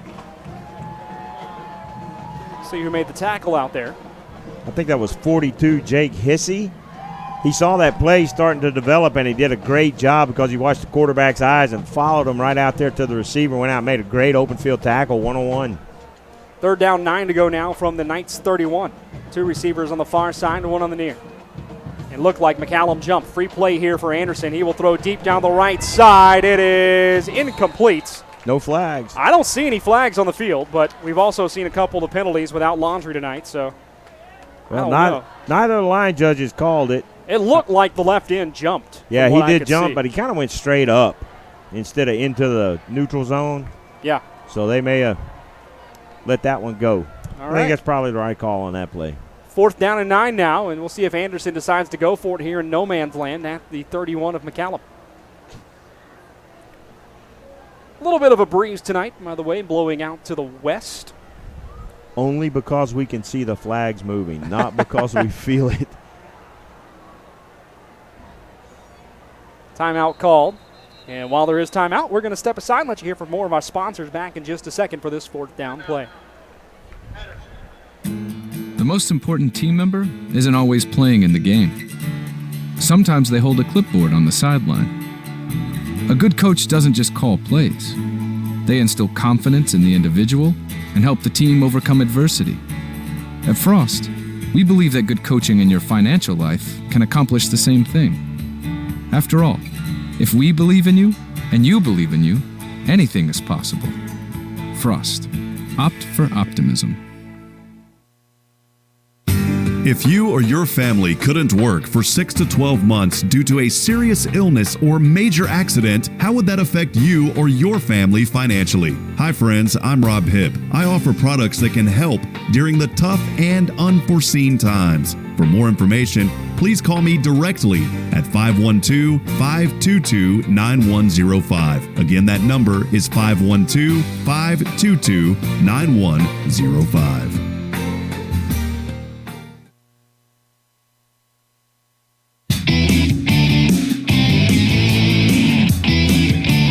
Well, it'll be 4th and 9 for the Anderson Trojans when we get back to play here. 9:18 to go in the 4th quarter of play. Anderson leads at 29-0. They have the ball at the McCallum 31-yard line. Brad Tillery, Kelly Duvall up here in the booth tonight for the folks. As Anderson lines up for the 4th down play. 3 wide receivers set for Karsten Gross. Takes the snap, throws deep down the right side. Got a man towards the end zone, knocked away. What a play out there by the defender, number 9, Ez Gunther, coming up and knocking away the surefire touchdown. That's who they were picking on in the first quarter, and he got burned a couple of times. But in this second half, boy, he has really made some adjustments and made some really athletic plays, and that was one of them. That was a great play by Gunther there and shut down that drive. So, again, this McCallum defense shutting down another drive ever since this game kind of settled down in the second quarter. Right. They have played very, very well. Well, and you think about it, those first 3 drives that Anderson had. Yeah. First one was 3 plays. Second one was 3 plays, one play, and then 2 drives later it was 1 play. Yeah. Those quick drives like that, man, you haven't even gotten settled into the game yet. Yeah. Especially with this number of sophomores and inexperienced guys. So McCallum's done I'm impressed with what McCallum has done in coming back and staying in this ball game against a really good Anderson team. Jackson Rosales taking the snap, rolling to his left. Now plants, tries to cut back up the middle, gets away from a couple of defenders. He's across the 40. He's got space out to the 44 before he goes down, being chased out there by Drew Birdsong.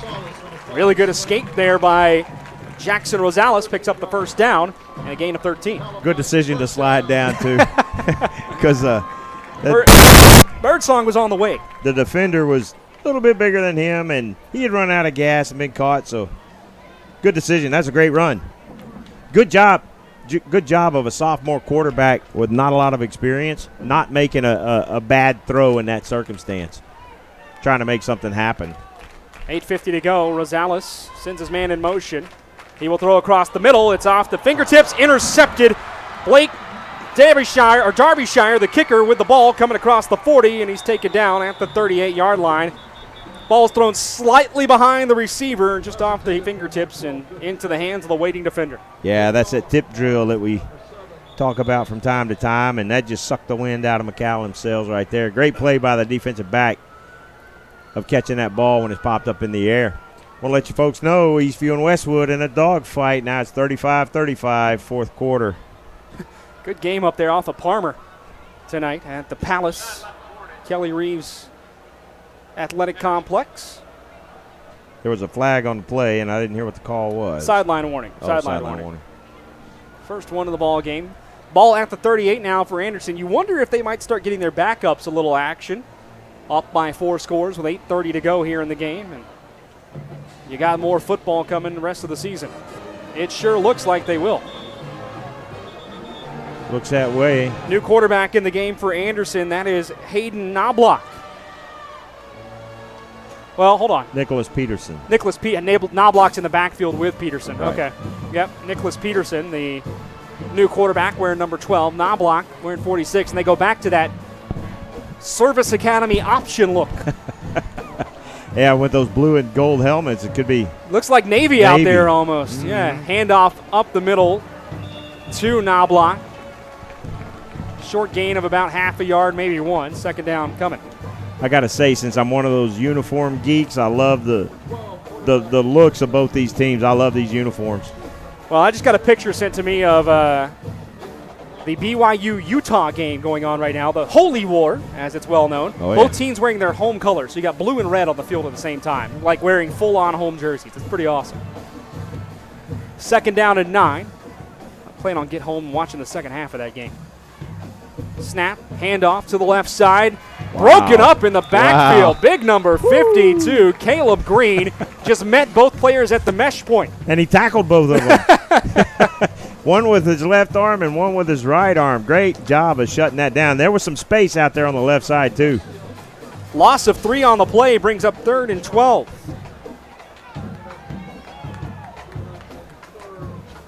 I like just seeing a good athletic play. Yeah. And that was all that was. That was just pure athleticism right in the middle of the attack. I know we talked about how McCallum's played to a stalemate, but I got to love the coaching job tonight by the defensive coaches for McCallum to keep their kids' heads in the game and, okay, wipe out what's happened so far and work from here on. Handoff up the middle to Knobloch. A scrum pile and a big of a rugby-style play. Gain of 2 back to the original line of scrimmage brings up 4th down. Ball came out and was recovered by McCallum, but I think they were saying the running back was down by the time it popped out. So Anderson still has the ball. Long 4th down. Let your second team guys go at this, see what they can do with it. Well, here they go again. 4th and 10, they're going to go for it. Handoff, Knobloch up the middle. Nope, fake. They will flare it out to the left side and incomplete. Thrown a bit low, intended for Colin Page. And a turnover on downs as McCallum holds again with 6:32 to go. The play was there, but the new quarterback, young quarterback, gets his first opportunity to throw a pass on a Friday night and comes up a little bit short. So McCallum turns the ball over on downs, or Anderson turns the ball over on downs, but Anderson is going to be a force to be reckoned with this year. Yeah, I like what I've seen out of this Anderson Trojan team tonight, especially on offense. They have played the part. There's a handoff to Brown over the right side. He is met by a couple of defenders, spun down by 53, Quentin Couch. No gain on the play, 2nd and 10. they've got some depth too on both sides of the ball, and we've seen that as players have rotated in and out. They've kept their starters primarily in the game, but they've been able to rotate some guys in and out and keep some legs fresh, so they've got some depth. And Anderson's it's gonna be interesting to watch their season unfold. 6 minutes to go in the fourth quarter. Anderson trying to get everybody lined up correctly on defense. McCallum moves Brown out. Ooh. And then taken down by the shoulder pad. Jackson Rosales was trying to squirt through the hole, and Justice Aaron said, no thank you. Yeah, I got a little bit of that face mask at the end, and some of the McCallum fans and coaches were barking about that a little bit, but ref either didn't see it or didn't think it was enough to throw a flag, so drive continues. 3rd and 8 now for McCallum. Split backfield here at the 40-yard line. Backs back, throw from Morales down the near sideline, incomplete. No pass interference there. Good defense by John Addington. He was just in position the whole way as they were looking for Takai Satberry, the big wide receiver. Yeah, there wasn't much there. Ball underthrown slightly, and you got 2 defenders back there on your big receiver. So McCallum's going to go for this. Nothing to lose in going for it. Try to put something positive up before this game's over and have something to point to for next week. Now this McCallum team, as we look ahead to next week, they are at Lehman. Anderson's going to head up to Leander and take on Rouse at AC Bible. There goes Rosales, sprinting out to his right side. He's got room if he'll go across the 45. Stutter steps, makes a man miss. Across midfield now and into Trojan territory out to the 45-yard line. Good little run on 4th and 8. He picks up enough for a first down.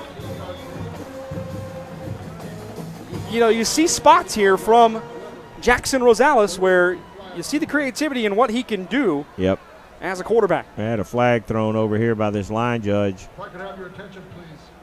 Would Heather Potts please come to the home team press box? Heather Potts, come to the Waiting to see what the flag is for here.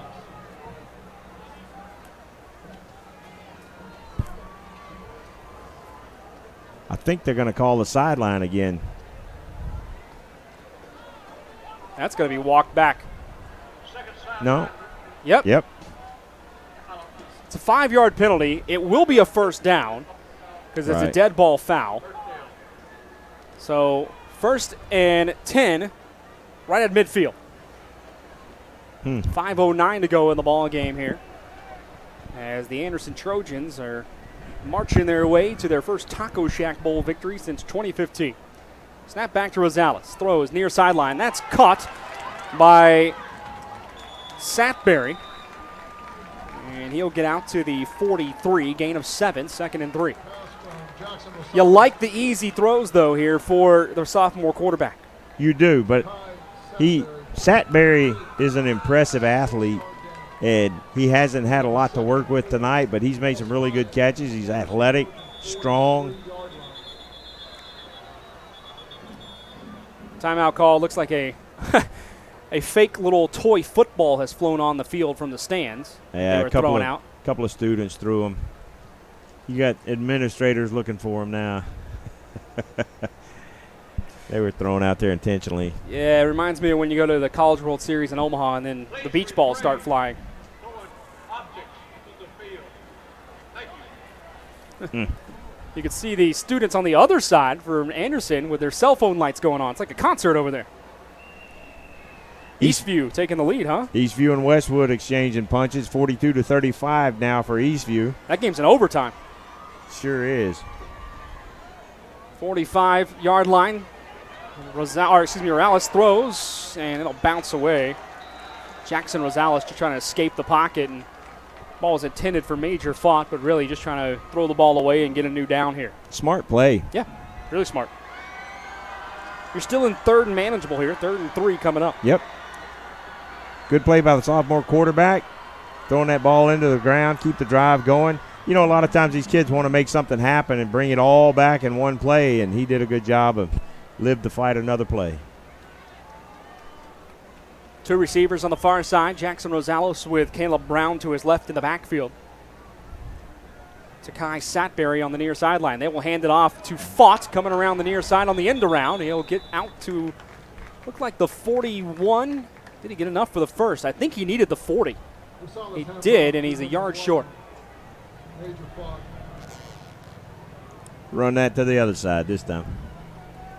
Because you got, on the other side, you got a brand new player in there. They subbed him out. I'd run it over that side. Well, 4th and 2, actually, where they spot him. Just a design quarterback run to the left side. That's going to go out to across the 30, 25, 20, 15, 10. Spun down inside the 10 at the 7-yard line. Jackson Rosales with the biggest play of the night for the McCallum Knights. Their deepest penetration and a chance to get some points on the board. Good for them. They could have quit in this game, and they haven't. This kid's gaming, playing hard. It's good to see. Anderson's got some value because they're getting some of their guys that wouldn't normally get to play in there, so it's fun to watch. 1st and goal from the 5. Rosales in the backfield with Brown. Handoff to Caleb Brown and a pre-snap penalty. Number 10 tonight against the McCallum Knights. Yeah, their coach is going to have a conversation about that this next week. I don't know exactly how many flags they've had tonight, but that's 10 pre-snap. Yeah. 1st and goal now from the 10 as they back up after the false start.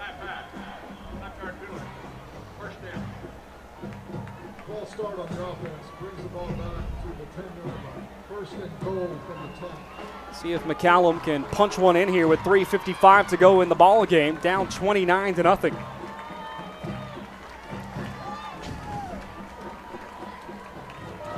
Jackson Rosales rolls right, looking to throw. He will towards the back pylon. Got a man. It is caught, but out of bounds. Oh, wow. That was a really good catch. Uh-oh. Kai Satberry went up for it, and he came down gingerly, and hopefully the young man will be okay. Well, he's up and moving, so that's a good sign. He's able to jog off the field under his own power here pretty quickly, so that's good to see. But, man, that was an athletic play to go up and get that football. It was, and he hung on to it. Yeah. You're just out of bounds. 2nd and goal now from the 10, 3:49 to go in the ball game. Looks like Westwood's knocking on the door to tie this thing up against Eastview. In motion goes Fott. They will fake the handoff. Going to the right with him is Rosales, and he's tackled down at the 7-yard line. He had a window, but it closed really quickly. Anderson shut that down. He had a big hole off the right side of that line, but Anderson was able to shut it down with great pursuit. Linebackers did a good job. 3rd and goal from the 7 now. Clock rolling. 3:20 to go, and credit to this McCallum sideline. The fan base over here staying in the ball game, trying to get their kids some points here before the game ends.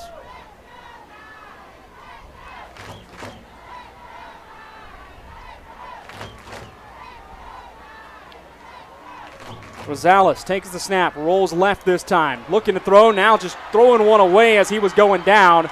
That's going to be intentional grounding. There was no one in the area, and he didn't get it back to the original line of scrimmage. Right. And that's going to be 4th down. Yep. So it'll be 4th and 19. 4th and goal, wherever they spot this thing. Eastview holds on, stops Westwood at the goal line in overtime to take the 42-35 victory, their first game. Whew. New head coach at Eastview getting his first win with the Patriots.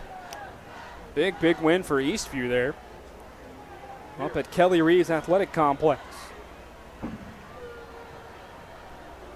This is where the flag was. Go back 5. Well, they will spot the ball here. Let's see where they do it. All the way back to the 23-yard line, so 4th and a goal from the 23. 4th and San Marcos. Remember, this was. We got Pflugerville earlier. Well, we're going south now, so it makes San sense. Marcos. Yeah. It is. This thing started 1st and goal from the 5. Right. Now they're going to respot the ball. Looks like they went 5 yards too deep, so it's Yeah, they marched off 5 yards, but it should be marked where he was down. Yeah, it's at the 18-yard line here. So 4th and goal from the 18. 4 wide receivers in the set. Trips right. Rosales throws to the single man on the left side. That's Satberry. He goes up. He comes down with it. Touchdown, McCallum. They get on the board with less than 3 minutes to go. Well, they hadn't quit, and that's the right kid to catch the football tonight. To Kai Satberry on the 18-yard touchdown reception on 4th and goal. Puts the Knights on the board. Yeah, and this is something, again, that McCallum's coaches can look at and go, look, we didn't quit, we didn't stop. Exactly what they needed.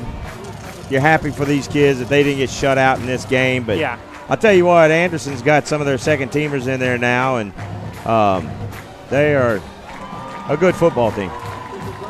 29-7, your new score here with 2 minutes and 50 seconds to go in the ball game, as the McCallum Knights find their way on the scoreboard on a 4th and goal from the 18-yard line. Nice throw there from Rosales, too, just to give his big man a chance. Right. You know, you like the play design, 3 wides the other way, put your big man one-on-one on the other sideline and let him go up and get it. They call it a 50-50 ball because you got 2 guys that each have an opportunity to go up after it, but when you've got a 6'3" receiver against a 5'10", 5'11" cornerback, and that 6'3" receiver can jump, that becomes more than a 50-50 ball. And that's exactly what he did. Put it up there, gave his receiver a chance to catch the ball. Something to build on for next week. Yes. You know, you go into a game next week against Lehman, you're on the road, but remember, you're playing a 6A team tonight, too. I know you've beaten them 3 straight years, but it's still a 6A team versus a 5A team. 6A team getting the better of it tonight. Now they go play Lehman next week, another non-district game, but something to build on before you get into district play with that late touchdown and the way the defense is played. You know, we go back to the score lines, and Anderson hasn't put points on the board since 7 minutes, 4 seconds to go in the second quarter. So the quick math tells me you're 27 minutes of gameplay right now without points on the board for Anderson. Yes, and for the defense, that's something that you can look at. And it's like the coaches said before the game, they described it as thin. Yeah. They are thin with experience. They are thin with upperclassmen. It's a young football team. So in that circumstance, really all you can do as the coach is take this, put away the first 4 series, and build off of the remainder of the game, because after those first 4 series, we're at a 14-7 game? Yeah, right there. So 29-7 your score with 2:50 to go here in the ball game, and kicking away McCallum. They're going to try to onside kick this. Near side, really well recovered there by the Anderson Trojans, number 46, Hayden Knobloch, just falls on the football. I would expect Anderson to do what they did last drive, come out in that modified wishbone option offense and just see what they can make of it here and just run the clock down with under 3 minutes to go. Yeah, now you want these kids to get out of this game, nobody get hurt, shake hands after the game's done, then have the conversation with your kids getting ready for next week. And, you know, there's some things that Anderson can look at and work on to get ready for next week, and I assure you their coaches are going to have a conversation with them about what's happened with the personal fouls, just like McCallum will. Well, they run a full spread offense here, handoff up the middle, and no gain on the play, maybe half a yard picked up. Nicholas Peterson in at quarterback, time called as one of the McCallum players comes up a little slow. Yeah, and I think McCallum called timeout, used their last timeout. Oh, they've got all 3 here. Oh, do they? Well, they just used one of them. They may be trying to get the ball back for one more offensive possession just to keep building on what they just did. And, you know, could be. Get a little more momentum. 29-7 here. Don't forget, folks, tomorrow night we have the first full Friday night of high school football action here on SHN Sports. Myself and Mr. Kelly Duvall will be up at the Birkelbach Field up in Georgetown, where the Georgetown Eagles take on Wiley from Abilene, as that game kicks off at 7:30 tomorrow night from Georgetown. I'm trying to remember what other games on the network. I know Gerald's playing tomorrow night. We had a bunch of games tonight from our local affiliates on the network as well. But it's also the first full night and the full week of SHN Sports Football Friday, starting at 6 o'clock. The full 6-hour studio show coming your way, starting at 6 o'clock tomorrow night with Justin Simmons and Steven Strong. So join those guys there, too, here on the network. Handoff up the middle to Knobloch, actually keeping it around the far side is Peterson. He's chased down from behind, dropped for a loss of about 2 on the play, and that brings up 3rd and 12. I don't know if Dave England's going to be able to sleep tonight because he's so excited for that game tomorrow night. Oh, Eagle Blue Doppler Dave. I hope the Dairy Queen's got enough ready to go after the game for the man. He has definitely. Yeah, he's got a. I don't know if he'll make that Dairy Queen run tonight. No, next week. I'm talking about tomorrow night. Oh, tomorrow night. Oh, yeah. Yeah, I hope the Dairy Queen's ready for him tomorrow night. McCallum calls another timeout, looking to get the football back with 2:09 to go here in the fourth quarter. Dave will be on the sidelines tomorrow night for us as our third man on the broadcast crew. He's here tonight, running camera for us, doing a great job. I want to thank our entire crew here tonight. We got a full setup. Dave England down on the cameras, Austin McNeely on the cameras tonight, Nathan Height up here running our board, Steven Strong helping out kind of as a runner, Rob Hipp on the sidelines doing double duty, camera and sideline reporting. Rob. Yeah, just being Rob, doing his thing. So making us look good. They got here, some of these guys, literally, folks, they got here at 4:30 this afternoon. It was hot. They were lugging stuff up and down these stairs and getting things ready to go so that Kelly and I could be lazy and show up around 6. Well, with a face made for radio, that's about all I got. Peterson in the backfield takes the snap. Looking to throw. Floats one down the middle. Almost intercepted, but a flag comes in. Holding. They might catch number 9 down here as Gunther on a hold. Ball was underthrown. It wouldn't have gotten to the receiver, Vincent Rencher. But Anderson appears to get a first down on the flag. There was some hand checking going on there, and I think it's going to go against number 9.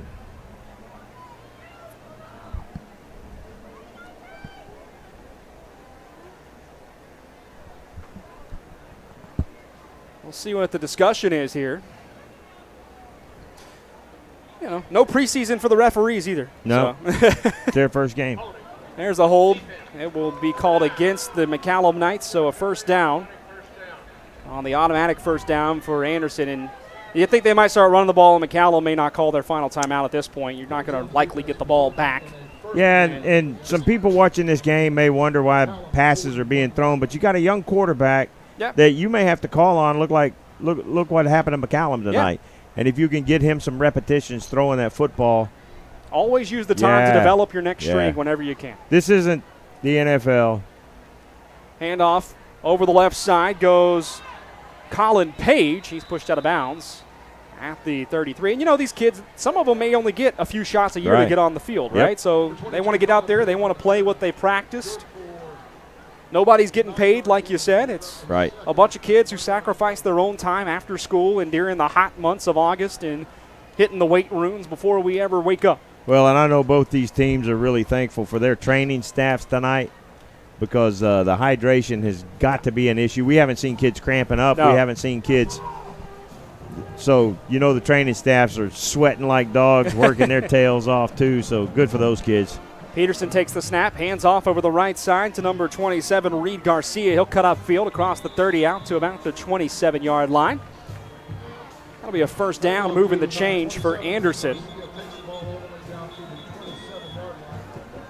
And looks like one of the Knights players are down, so hopefully the young man will be all right. You just mentioned the word cramp, and it looks like we have our first one of the night. I'm blaming it on you. I'll shut up. Folks, it's been fun. I'm not talking. A minute 41 to go. We hope nobody's buying. We hope the young man all it is a cramp. Yeah, so, it looks like. Yeah, it's the way he's stretching it out and getting up. Should be okay. He'll get off under his own power. But it's hot and humid tonight, and I'm surprised we hadn't seen more. Yeah, so. It's good that it's just a cramp. He'll be fine here in just a few minutes. Just get some liquids in him, and he's still. Yeah, those aren't fun, man. No, they're not fun. No. And then everybody stands around and laughs at you. Yeah, you can't do much. You just got to stretch it out and get some liquids in you. There's no other real remedy for it. Yeah. One of the trainers is laughing. But hats off to these kids on the training staff because they get there before the football teams get there for practice, and they stay long after they're done. Nicholas Peterson looks like he's going into victory formation here for Anderson. He will take the snap and take the knee. 2 more of those, and this one will be officially in the books as the Anderson Trojans will knock off their crosstown rivals for the first time since 2015 tonight. Started off like this score was going to be way more out of hand than it is, but McCallum hung in. Yeah, you stopped the bleeding. We've talked about it a bunch, but you really like the way McCallum kind of flipped the script since the second quarter and made this into a dogfight. And there's a lot of teachable moments and things that you can look at positively from a coaching staff, McCallum side, but on the Anderson side too, tell you what, they were impressive tonight, especially offensively early. Yeah, it's going to be interesting again to see how both these teams develop their season from tonight on and watch their progress throughout the season. So, one more snap to go, and this one will be official as Taco Shack Bowl 18 rolls down here at House Park. Next week on AISD Thursday Night Football presented by Georgetown Jewelry, we'll be at Burger Stadium just south of here. Cedar Creek taking on Aikens. That one at 7:30 next week. Look forward to having you along with us. 6 seconds to go on the play clock. Not sure why we're waiting to snap. We're under 40 here on the game clock. There's the final snap of the ball game, and that will do it from House Park here in downtown Austin tonight, where your final score, the Anderson Trojans up in McCallum, 29-7, and are victorious in the Taco Shack Bowl for the first time since 2015. After a bounce-back 5-win year last year, Anderson starts out 1-0 this year. You got to like the way it starts for them. They look good tonight. They did look good tonight. You see they've got some athleticism on their sideline. They've got some good coaching over on their sideline, and you could see it in how these kids performed tonight. So it's going to be fun to watch Anderson this season. Well, a quick recap of how this all went down before we sign off tonight. Anderson got it started a minute and a half into the ball game. Their third play from scrimmage, Karsten Gross threw one out to Joey Barron. He took it 70 yards for the touchdown. 7-0 your score in favor of Anderson. They would get a 3-and-out on defense, and then the first play of the next drive, Gross to Jordan Hood for 61 yards on the bomb. 13-0 your score on the mixed extra point. Anderson would get 2 more on a safety when this punt was snapped through the end zone, making it 15-0. Joey Barron then, after another stop for Anderson, in the second, or also in the first quarter, goes 45 yards on a touchdown run. He was actually going left, cut it back right, and had all the room in the world to go. 45 yards, making it 22-0 after 1 quarter of play. Anderson kept piling it on in the second, a 10-yard touchdown pass after an interception return all the way down deep into territory. On the first play of that drive, Gross threw one to Gross Keel for a touchdown, 29-0 your score.